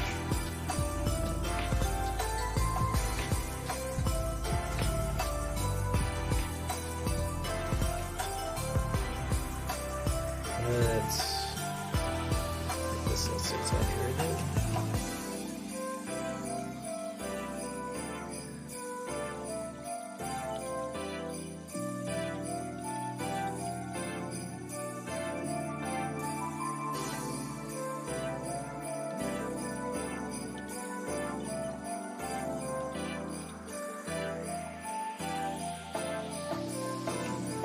Half a bit.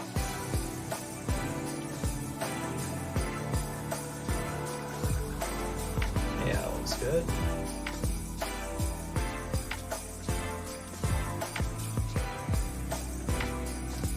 The right side could be brought in a little bit, but not that much.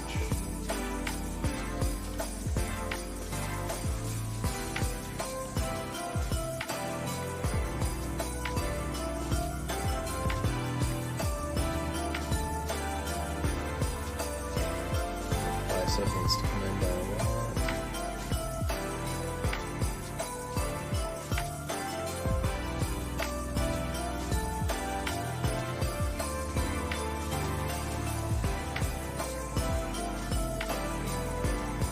Third bicep basically needs to be more or less straight.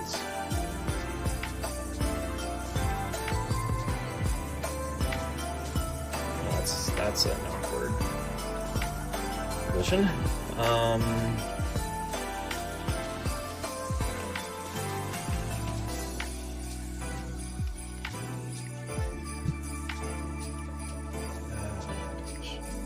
I forgot that I need to deal with the orders of layers. Okay, it's actually this. Yeah, that's what it is.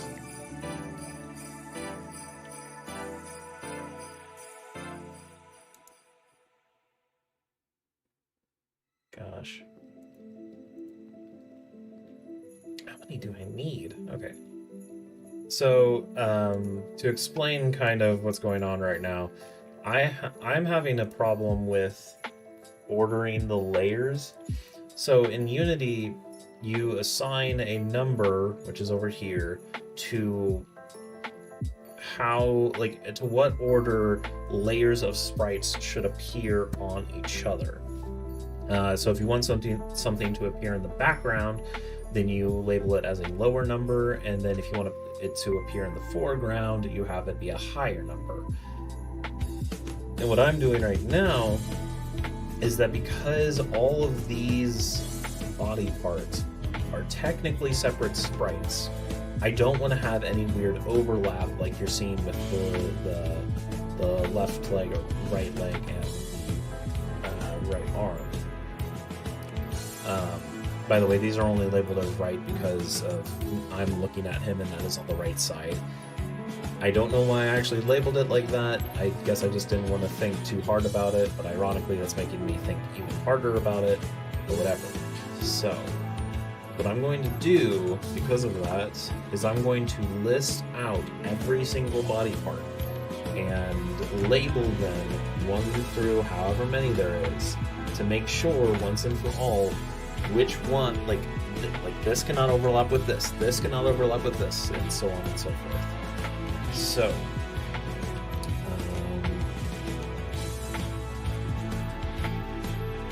we have right forearm, right bicep,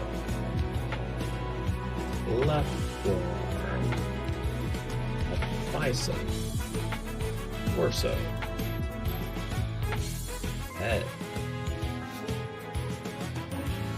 left thigh, left calf.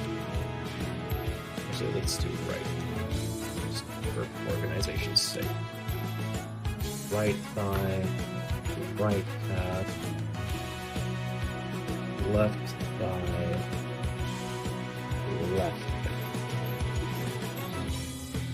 That's everything. Okay.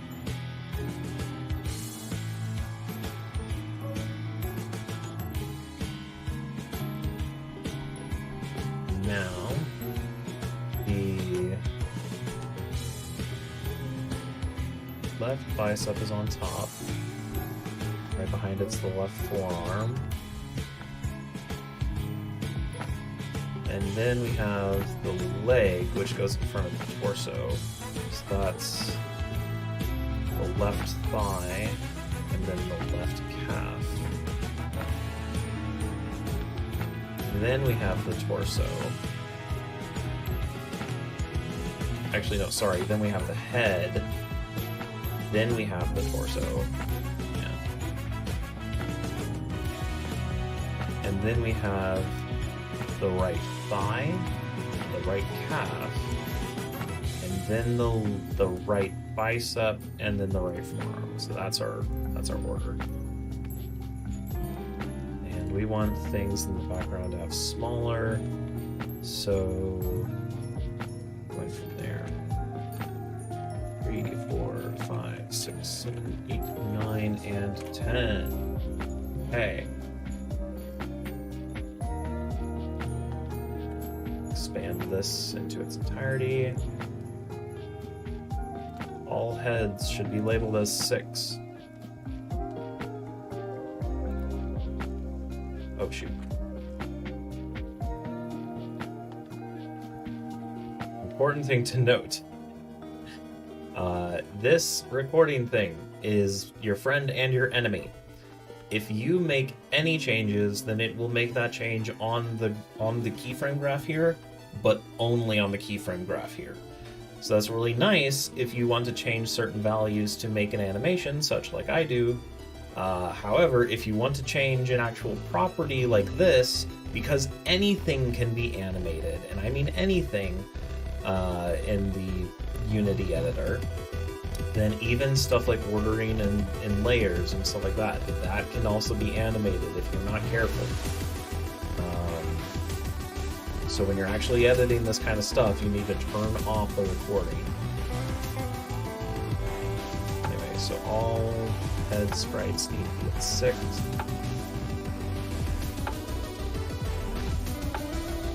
Left half, that's 7. It's gonna look a little weird for a minute, but it's gonna get better. Left thigh is at 8. Right calf is at 3. Right thigh is at 4. Left forearm is at 9. By the way, I have 2 different ones in case I want to have the hand switch positions. Left bicep is at 10, close to the very front. The right forearm, ironically, is on the other side of the body, so it is at 1, so it's actually accurate. Right bicep is at 2, so it's accurate. The torso is at 5.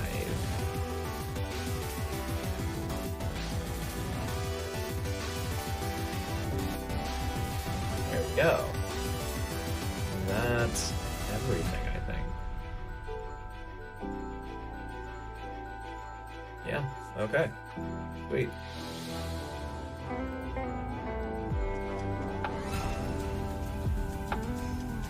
Okay, I'll delete that. No, they don't need it. Alright, now there shouldn't be any clipping problems. I can turn recording back on. And I believe I was editing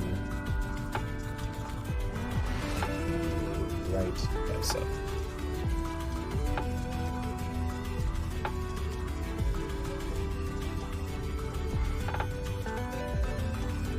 This one, the right forearm. Let's go back there.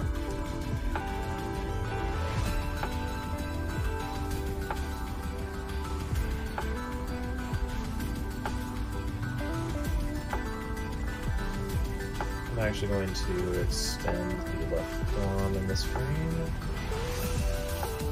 Just a little bit.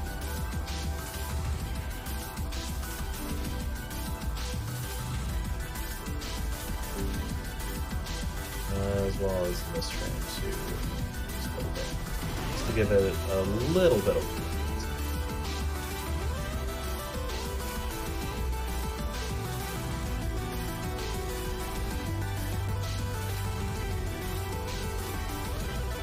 And now basically we just create. Okay, hold on. Okay, this frame, the right calf. And it needs to be like that. There we go.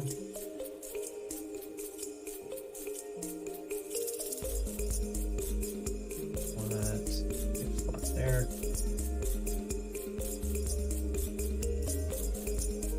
At this point, I'm trying to just compare the differences and match them.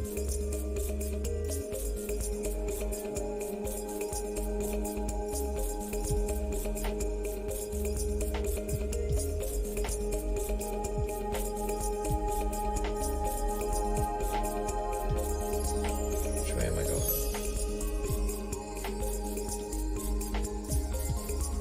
Okay. So right thigh down a bit.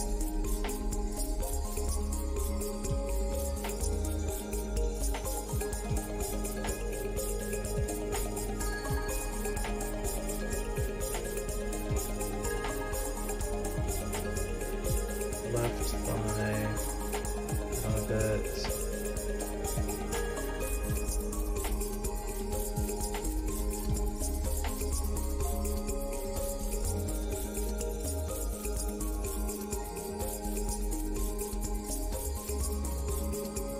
Well, that kind of looks a little weird in this area because it just looks like the feet are swapping positions. But otherwise, that doesn't look too bad. Now let's fix up the arms.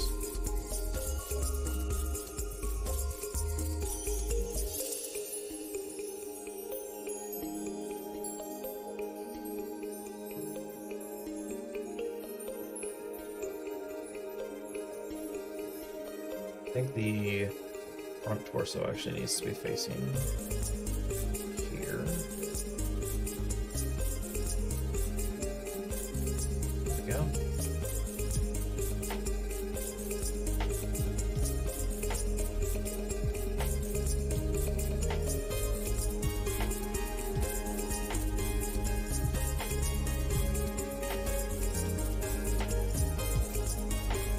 Got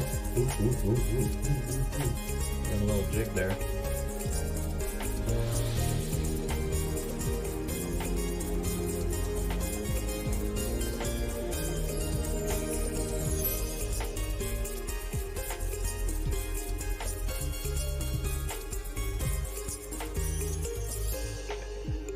Left forearm actually needs to come down.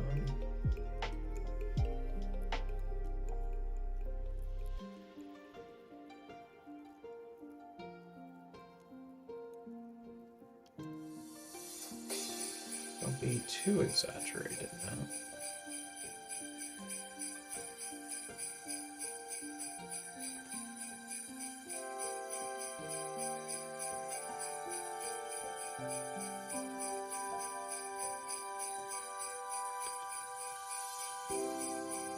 make it that there's a bit of a transition between them. Or a bit more of a transition, rather.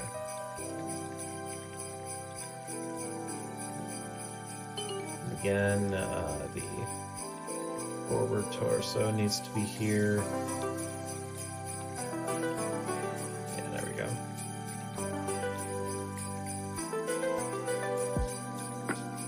And then now the head.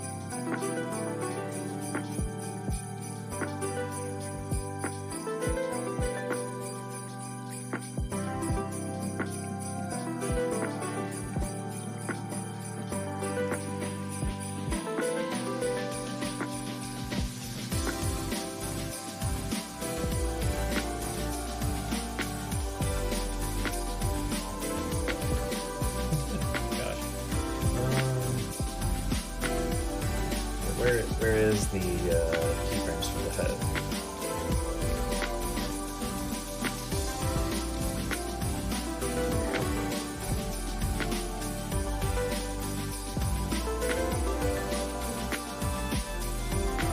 Just get rid of all of them. And then move the head where it properly needs to be.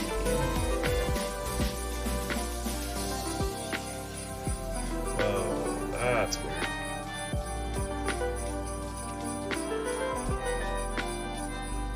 Oh, I see. Because the torso is moving up and down. Okay, that's actually pretty funny.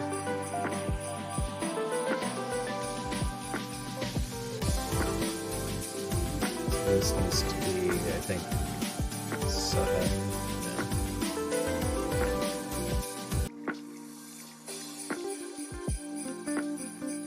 Ah, jeez. I really wish I could just erase all of this and do it over, but I don't have time for that. It's going to be easier to do it like this.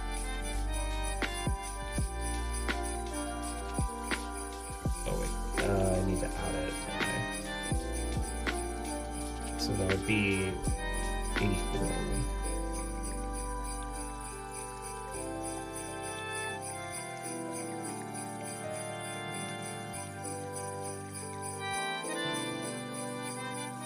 And it looks a little weird right now.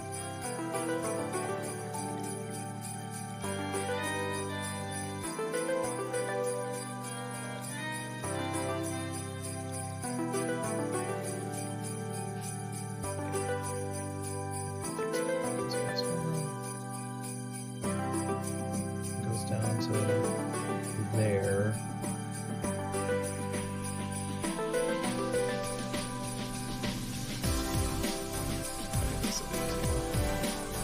Okay, so from that, then I need to go to and subtract 0.1 off of that. There. Okay.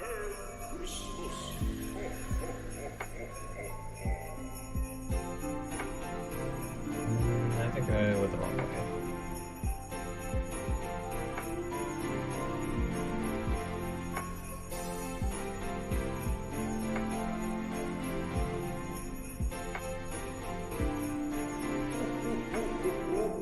Hey, Shulima!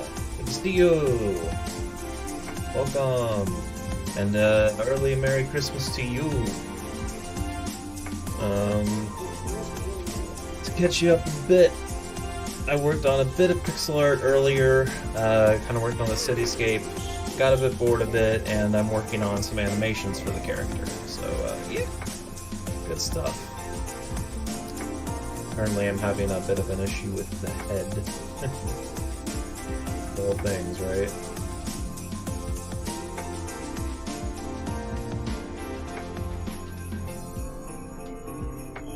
Nice, thank you.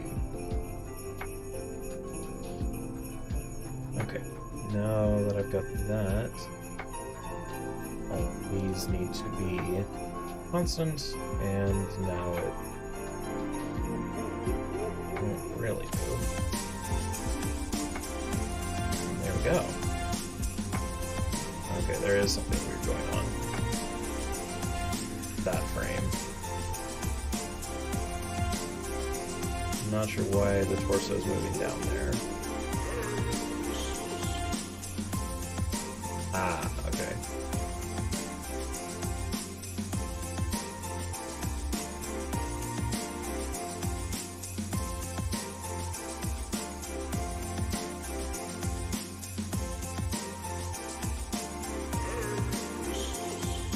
noticing a bit of movement. Could just be some weird mathematics thing, but that works.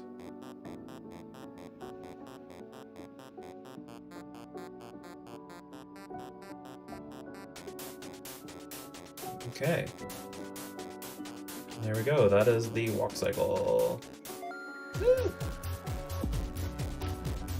Okay, next up. Let's see. Should we get some combat in here? Should I actually start working on that? Actually, let's first, since I haven't implemented it in the game yet, let's work on the dodge, which is going to be really easy.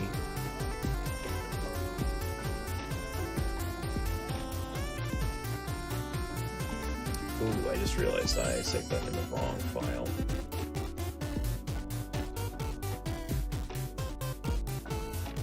One second, I'm gonna change that so that it's accurate.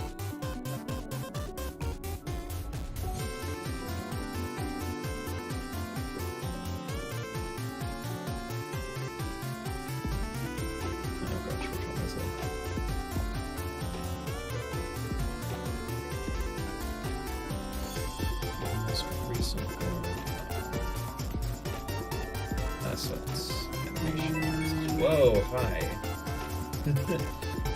Apparently somebody wants to contact me.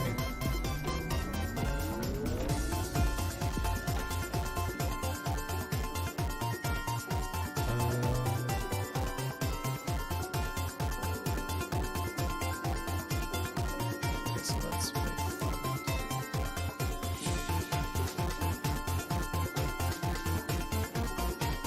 okay, should be in the right file. How's the game coming overall? Sorry, I didn't notice that until now. It's good. I didn't work on it last week because I thought I would be busy. Turns out I wasn't, but then I wasn't in the mood at that point. But otherwise, yeah, not much has happened. But it's going.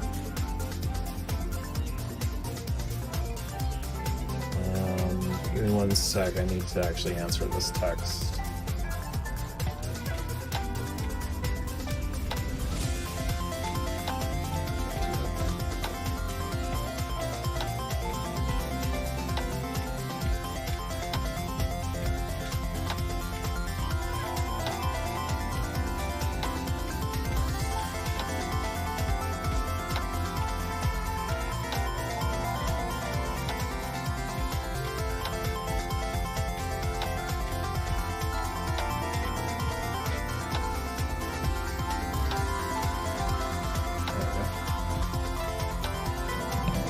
I've also put that on vibrate so it doesn't blare the microphone.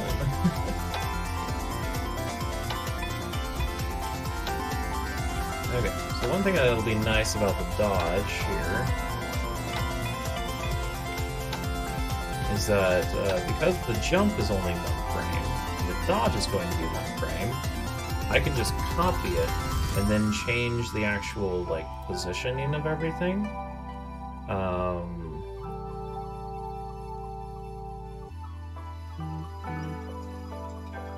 Are there 2 songs playing at the same time? Oh, shoot. Wow, my bad. Thank you for pointing that out. I did not realize. And good thing there was 2 different things. I might have gotten copy striked. Yeah, normally, so I have a thing for desktop audio that I can enable. But normally I have that turned off whenever I listen to music and I have music going for you guys. That way I don't violate copyright. And I have your guys' music going on a separate audio channel. Yeah, when I left desktop audio on and then did that, you were listening to simultaneously the music that I was listening to as well as the music you guys are listening to. So apologies for that. But thank you for pointing that out. Saved my butt there.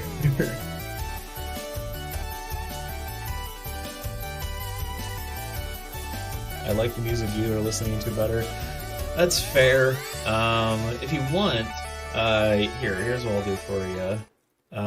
Because I'm just listening to lo-fi, just generic lo-fi. So I'm actually going to find.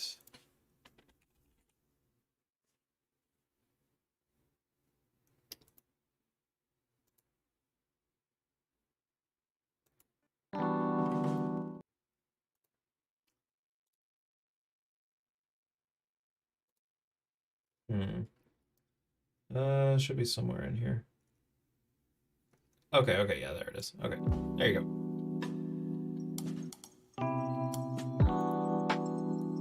Alrighty. Now you're kind of listening to similar music that I am. I had on Christmas music because, you know, Christmas time. But, lo-fi is pretty good too.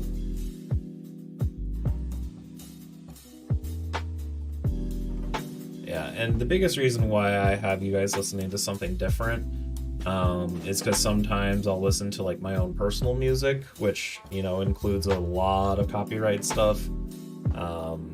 And I know some streamers can get away with doing that, but the few times that I have tried, I have horribly failed. So not gonna risk that.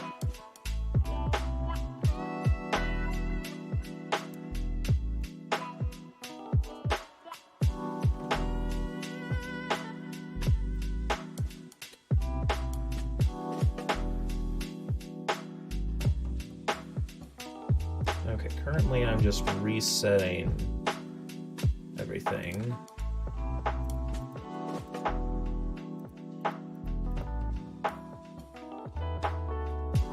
I need the right thigh.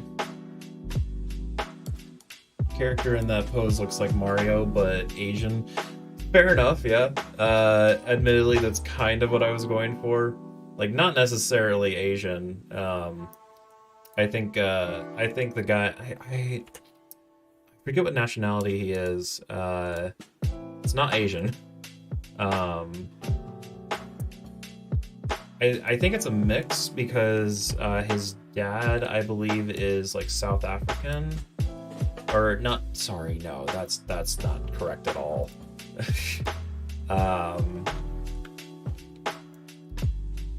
You know, honestly, I'm not terribly sure. I should ask him sometime.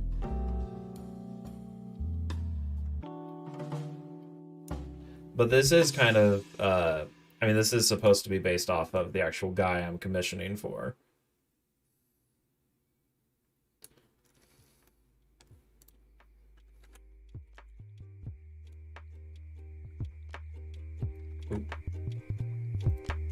Right, I need to remember not to select it and then move it. Or rather, I shouldn't select the actual sprite, because if I do, then that's going to mess up a lot of things.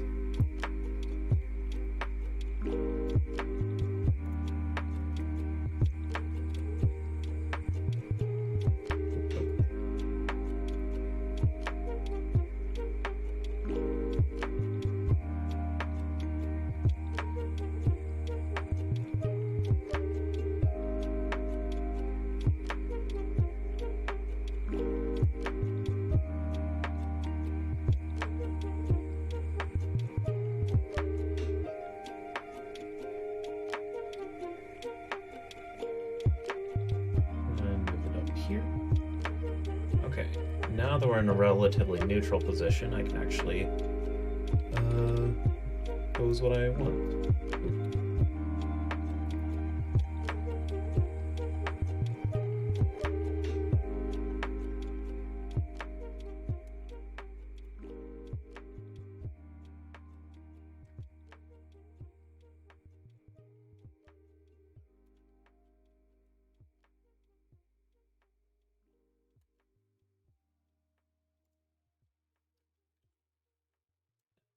This up.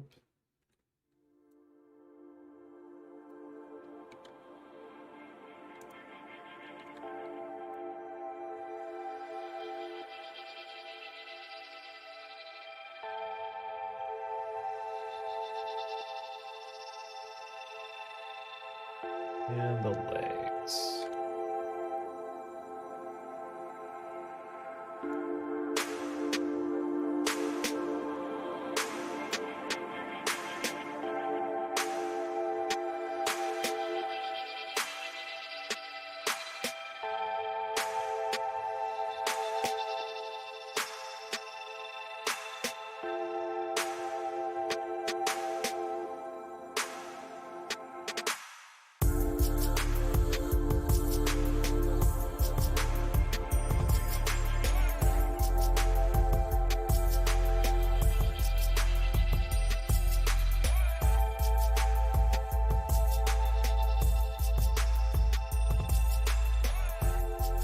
Wait a second.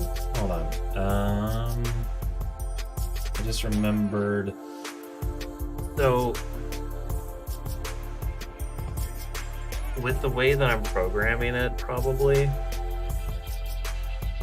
the only time when you're going to be dodging is forwards, not backwards. So I actually need to...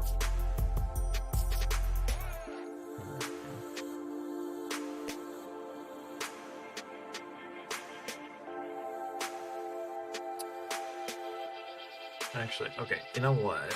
What I'm going to do... Boom. Oh, I need to hit record on that. Ah, nuts.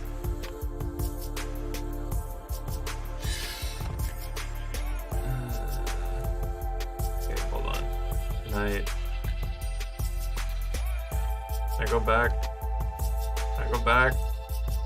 I want to go back. No. I forgot to hit the record button, so I just lost all of my posing progress. Well, this is a great opportunity, because now I can actually do it right.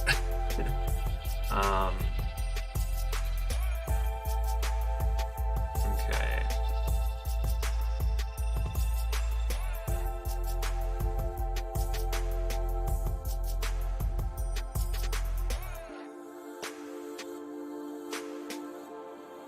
Trying to think, if you were to try and dodge through somebody by moving forwards, you would probably like do kind of a shoulder charge type of thing. Be my guess.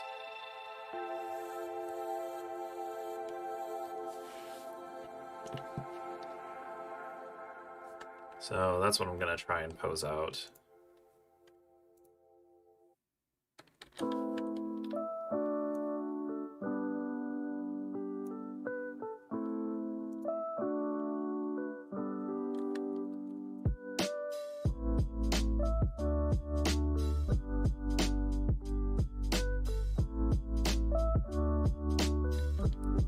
Rotate it a bit more, and then bring the forearm up, move it down.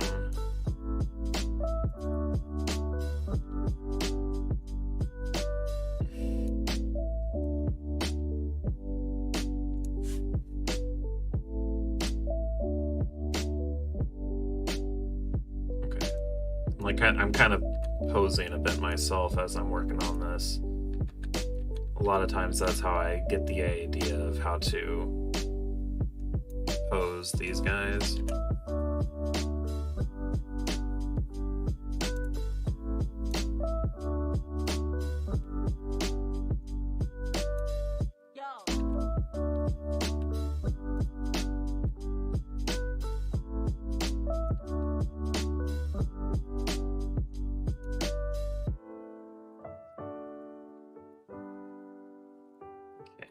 Right thigh.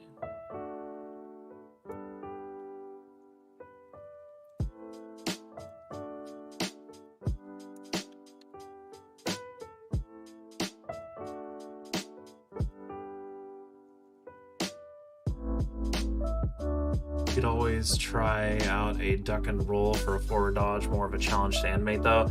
Yeah, I did think about that actually. It wouldn't be impossible. The only thing that I'm actually, the biggest reason why I'm hesitant about it is because the way that I've programmed the dodge is that I think it ends once he hits the ground again. So like if you dodge off of a platform, then you keep on going until you hit the ground. Like as you fall. So that could be interesting, but I don't think that would work for my purposes. But yeah, I definitely thought about it though.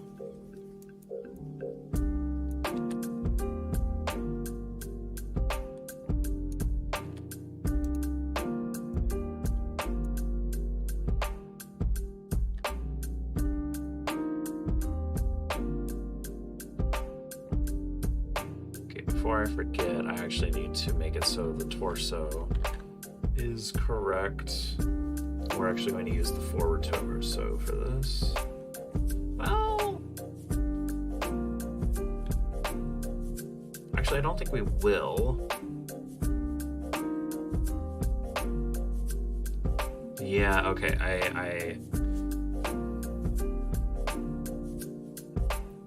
Okay, I have a good idea of what I need to do, actually. But it's going to require a bit of finagling with some things. So torso does need to be neutral, rather. And then the right bicep, I'm actually going to change the sort order in the animation. So let's see. If I do,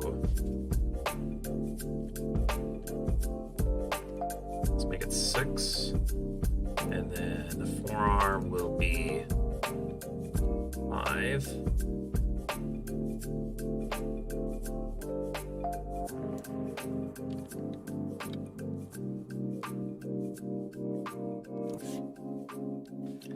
And actually, I need to have this one be the one that's enabled, because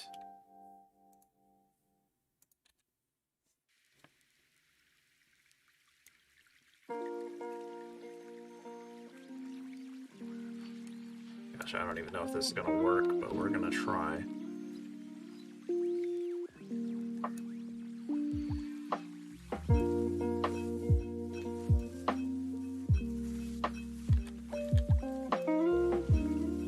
Needs to be a shoulder charge, right?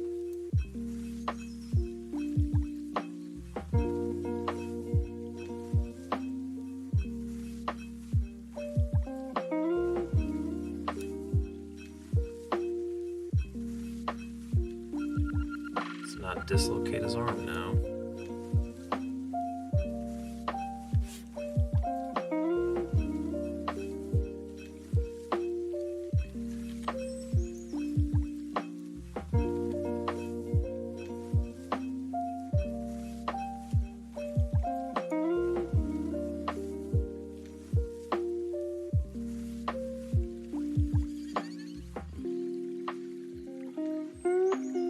Actually use his angry face for this.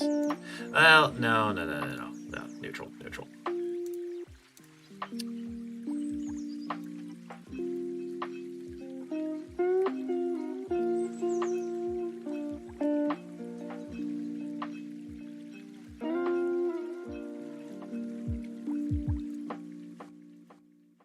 Extend the calf out a bit.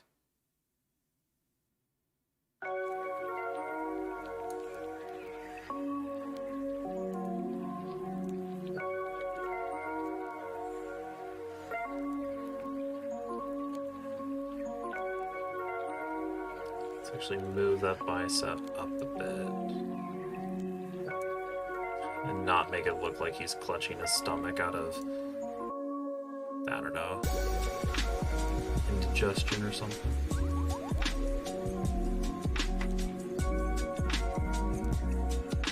Let's rotate that forearm up just a little more.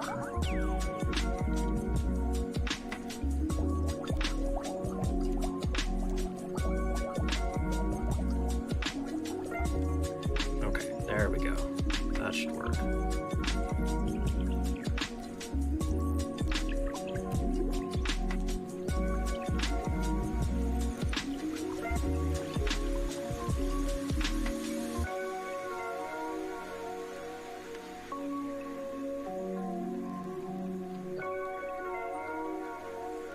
Oh, sweet, I have all of these.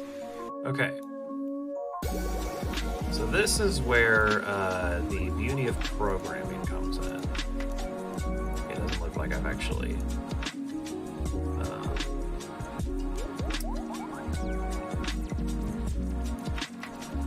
enabled a lot of things yet. That's okay.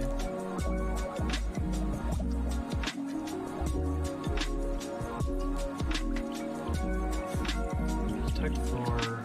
Okay, move left and right. Here we go.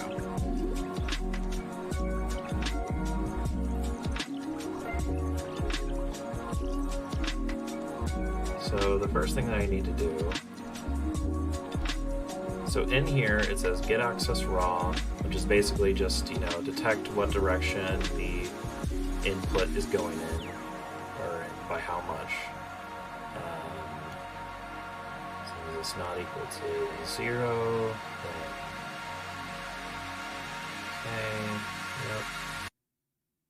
Okay, yep.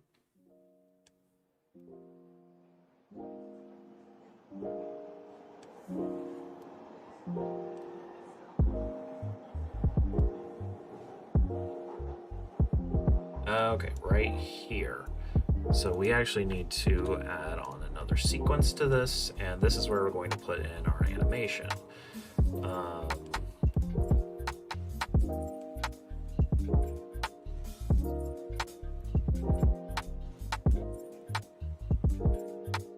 I also need to detect whether it's positive or negative.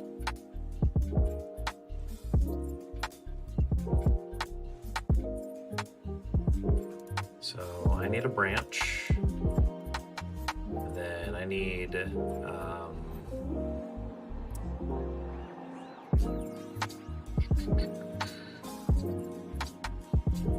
guess I need the less than and the greater than.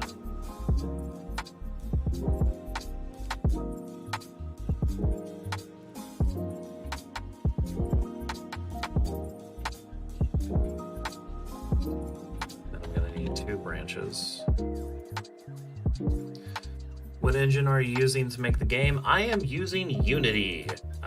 It is a really good, well, it's good, it's free, and I highly recommend it. I'm not gonna say it's the most beginner-friendly engine, but a lot of times if you're looking for something that's completely beginner-friendly, you sacrifice a lot of flexibility and capability. So as far as being able to make a fully fledged game, I do think that Unity is your most beginner-friendly. But yeah, it's really cool, really easy. Well, I say really easy. You still have to learn how to code and stuff, and actually to use it and understand what everything is. And that's a long process, of course. There's a lot of things that don't make a lot of sense until you actually learn them, but is what it is. On top of that, though, I am using it's now built in, but I am using a thing called Bolt, which is a visual scripter. And basically what that means is I don't have to type out the actual code and get all the formatting right. I just have to get a bunch of these little square doodads and connect them in the right way, and then it'll just work. Last semester I took a game programming class and we used Unreal Engine 4. Nice! I do actually really want to learn Unreal Engine. If I could learn it Unreal Engine 5, which is the newest one, that would be really cool. Because the stuff that people have made with that look amazing, and the game that I'm wanting to make using it would really benefit from that kind of lighting. But for now, I use Unity just for basic stuff. Okay. If the horizontal axis is less than 0, if it is not, then test to see if it's more. If not, don't do anything. It was an extreme challenge for me to learn. That's fair. I mean, Unity was an extreme challenge for me, and I'm still learning it. I mean, heck, I'm using a visual coder because I don't know how to actually code in C#. But yeah, once you get past I don't know, there's a point. There was a point for me where once I understood a certain amount of things, it was a lot easier to learn everything else. And it wasn't just, oh, let me paint a terrain and then put in a character and then import something to make him walk. It was, no. I can make him walk, I can make him look around, and I can make this terrain myself. And that was well, okay, I say I can make the terrain myself, but That's a bit harder to do. But it was really nice to actually see that progress and come out the other side a lot better. Okay. I need animation stuff.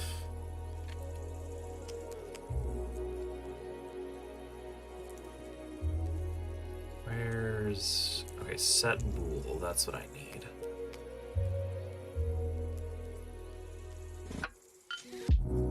Set bool. There we go. Okay.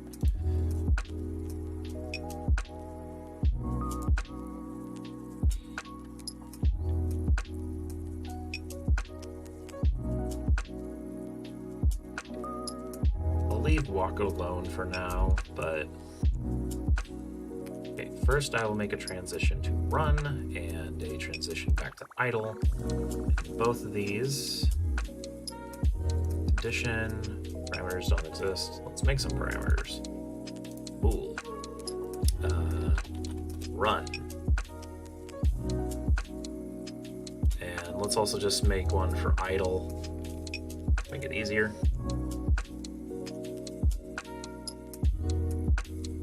And idle is on by default.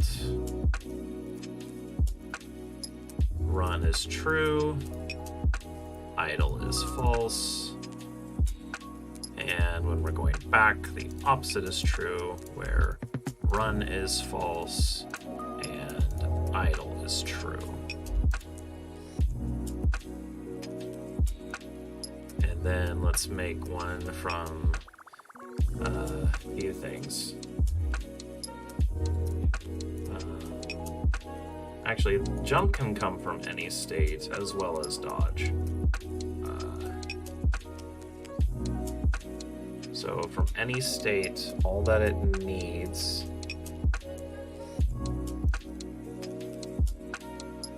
I need a new one. Jump. Jump to be true. And we'll have another one for dodge.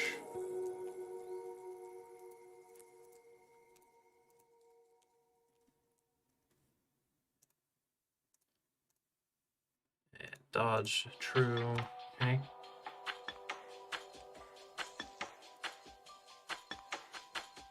Back to idle.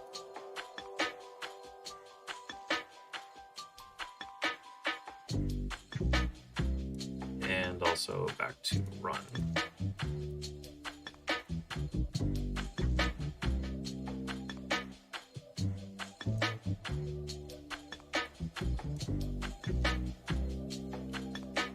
So to go from jump to idle, jump needs to be false, and idle needs to be true. For it to go to run, jump needs to be false, run needs to be true, and then the same thing with dodge over here. False, idle, true.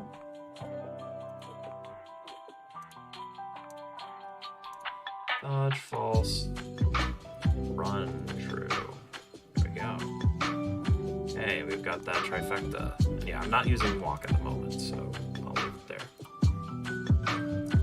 Now we can use this special little thing, animator set bool. And once this thing activates, then it'll say, hey, run is now activated, and I'll also have one for turning off idle.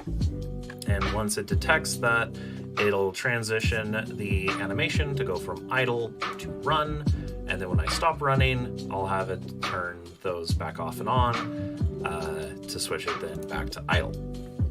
It's honestly a pretty simple system once you get the hang of it. There's just a lot of things that's like, wait, I have to do what?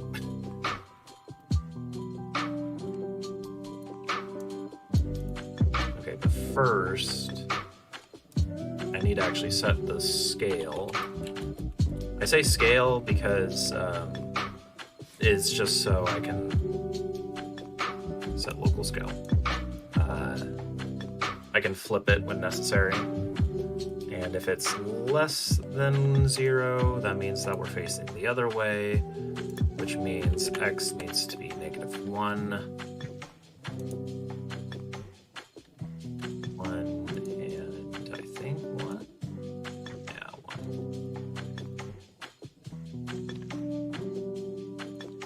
Then we'll have that set as 1.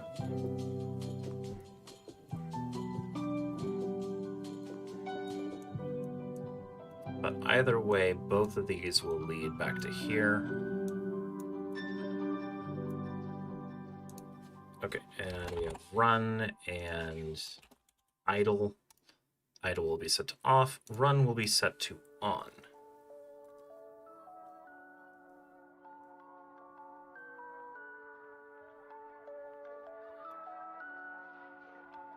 Now, once he stops running, then the get access raw will be equal to 0 because we're not making any input, so it's equal to 0. And then once it sets everything in motion, which it should do pretty much instantaneously,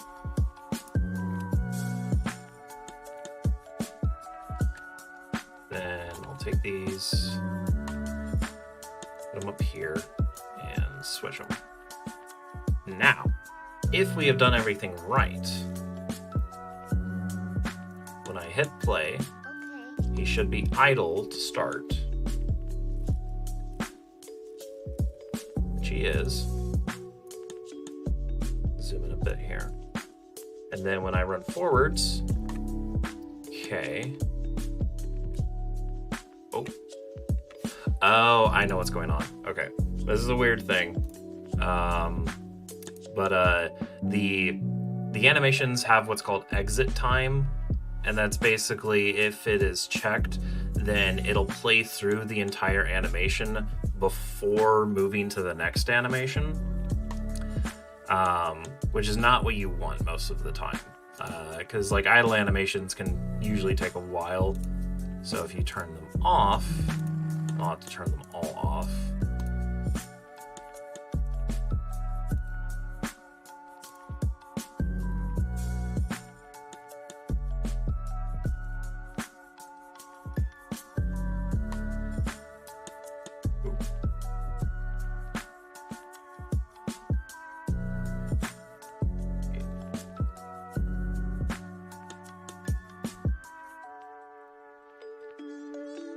I'm just double checking everything. Okay. Save that. Now, when I hit forwards, he should instantly start running. Bam. Bam. Look at that. Yeah, there's a bit of glitchiness to it.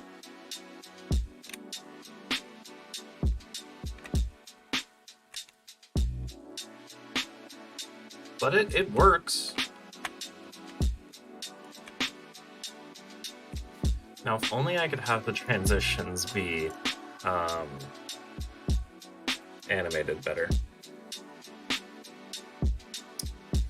Oh man, everybody's asking me. Alexa, since I know that you're in here, Isabella is currently in surgery. And I haven't heard back from her mother yet, but everybody's wondering how she's doing.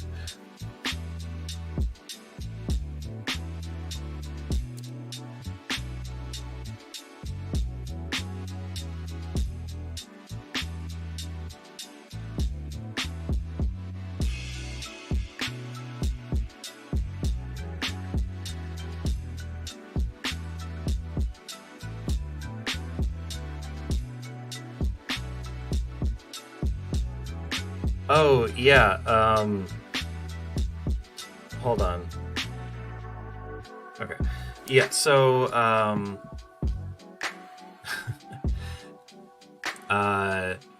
long story short, she was diagnosed with cancer, uterine cancer a while back. Well, I say a while back, it was like a month ago. After they like went in for a checkup to be like, okay, when does this need to happen and stuff, they were like, okay, you're having the surgery next week. and she's actually getting a hysterectomy, which is basically just her uterus and stuff is going to be just removed because that's where the cancer is. And that surgery was today.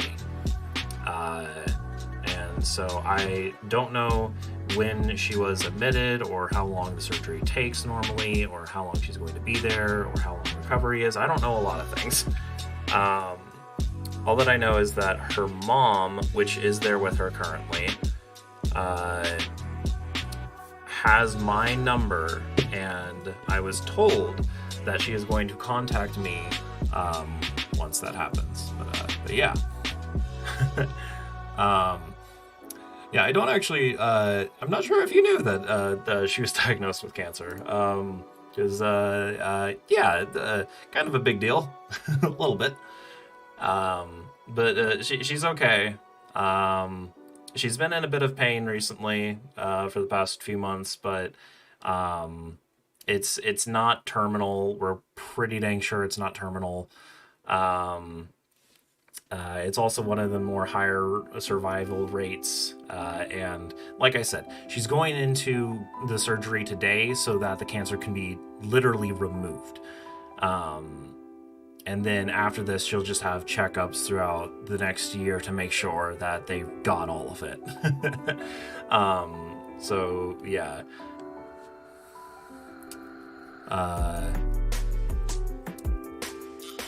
I just meant if we're wondering, you'd probably be the one I'd ask. But yeah, full hysterectomy is basically scorched earth on that whole area. Yeah.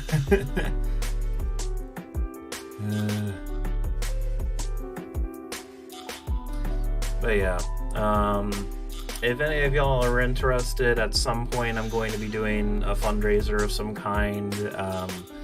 I haven't worked out the details yet, but I'm gonna be making like a GoFundMe or something, and when I do, I'll let you guys know. But I'm still working out like how exactly to go about doing that, and obviously needed to set it up and all. But anyway, with that aside, okay. True.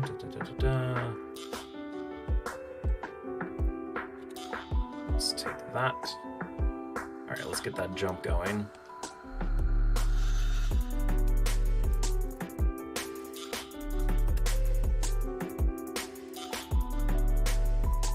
I'm gonna get some water. Hydrate, gang!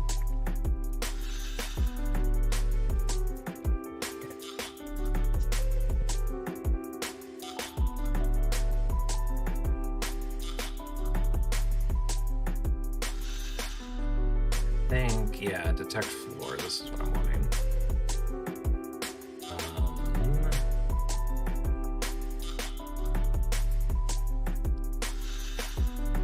Okay, when he is on ground, that's when we need jump to equal false.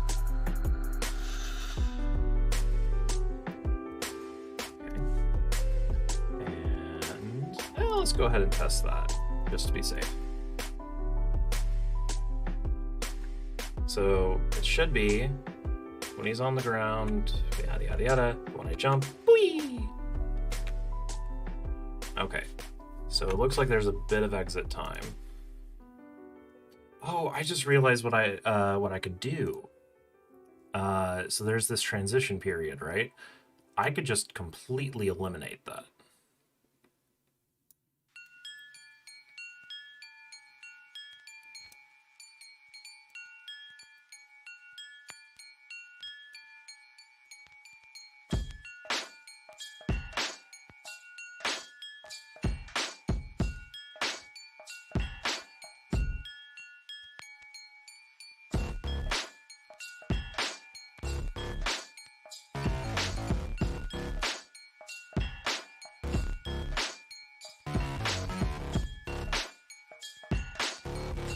I could... Okay, here we go. 0. Does not have exit time.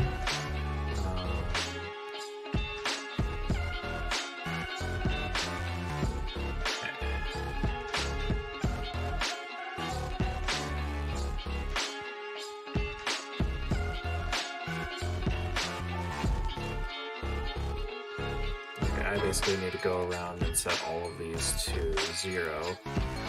The idea with this is that we don't have that weird transition period between any of them. It just instantly snaps between one and the other. At least that's the idea. Let's see if it works.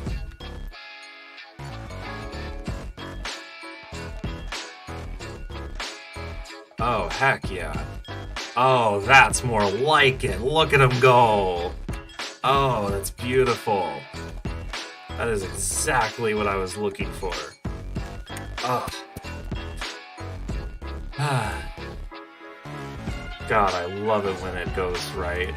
When everything just works. That's the best feeling. Animation looks nice. Thank you. Thank you. I'm really happy that it works.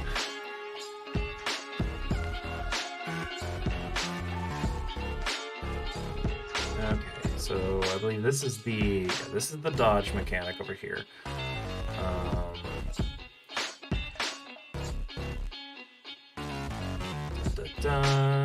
Okay, so that's cooldown. So right here we need to put in a sequence. And do that second. But first. Do that. There. Dodge set to on.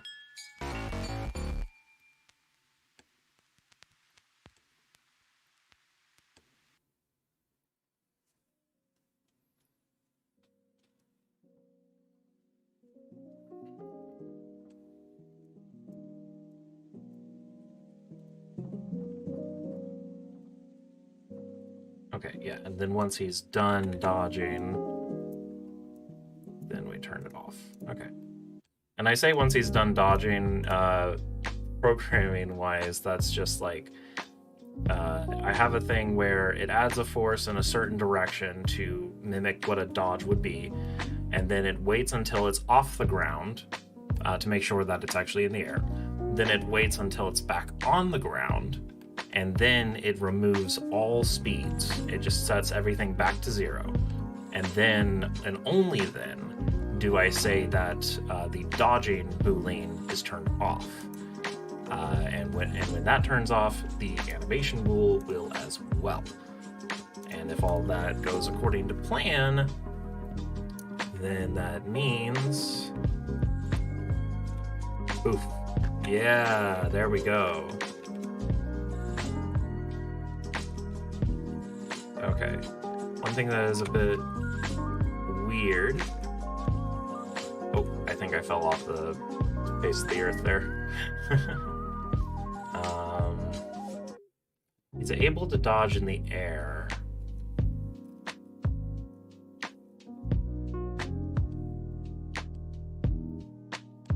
Wait, why is he able to dodge in the air? That shouldn't be a thing. Or if it is, I need to program that, right? Okay. So that's that.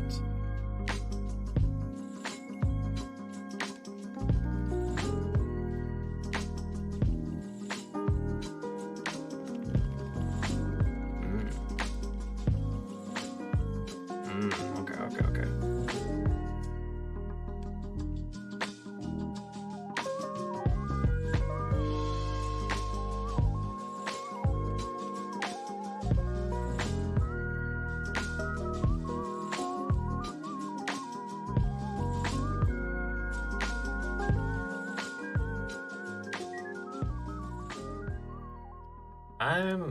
This is actually a weird programming thing. I'm going to watch it if I can.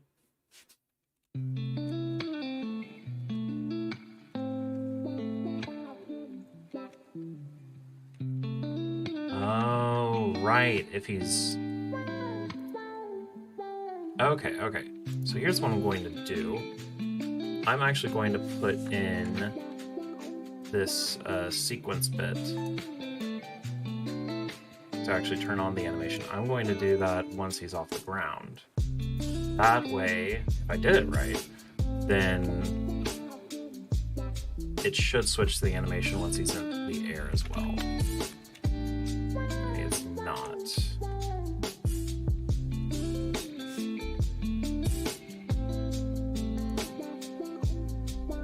I think that's probably because I had it, yeah, any state can go into jump as long as a jump is true. But let's make it so that jump needs to be true, but dodge is false.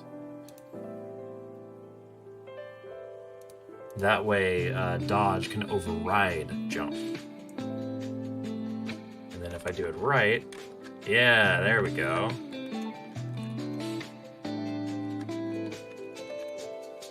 Nope, fell off the earth again. Okay, cool. Alright, well, I'd say that's pretty dang good progress today. And it is 4 o'clock-ish, which means that it is time to play something. Woo! So yeah, I need to figure out how best to do this. So my problem is that whenever, if I don't end the stream and then start a new one, then it'll save all of this as one stream. But I want to have my gameplay segments be separate. So I think what I'm going to do is I'm going to do a be right back, and then I'm going to end the stream, and then I'm going to start a new one right away about me playing something. Yeah, I think that's what I'm going to do. So, yeah, so with that being said, if you were here just for the lo-fi and chills, this is where the stream will end for you guys. But for those of you who want to watch me play some games, I'm going to pick out a game and I'm going to play it in a few minutes here. But yeah, otherwise, thank you for joining, and I'll see you in a little bit.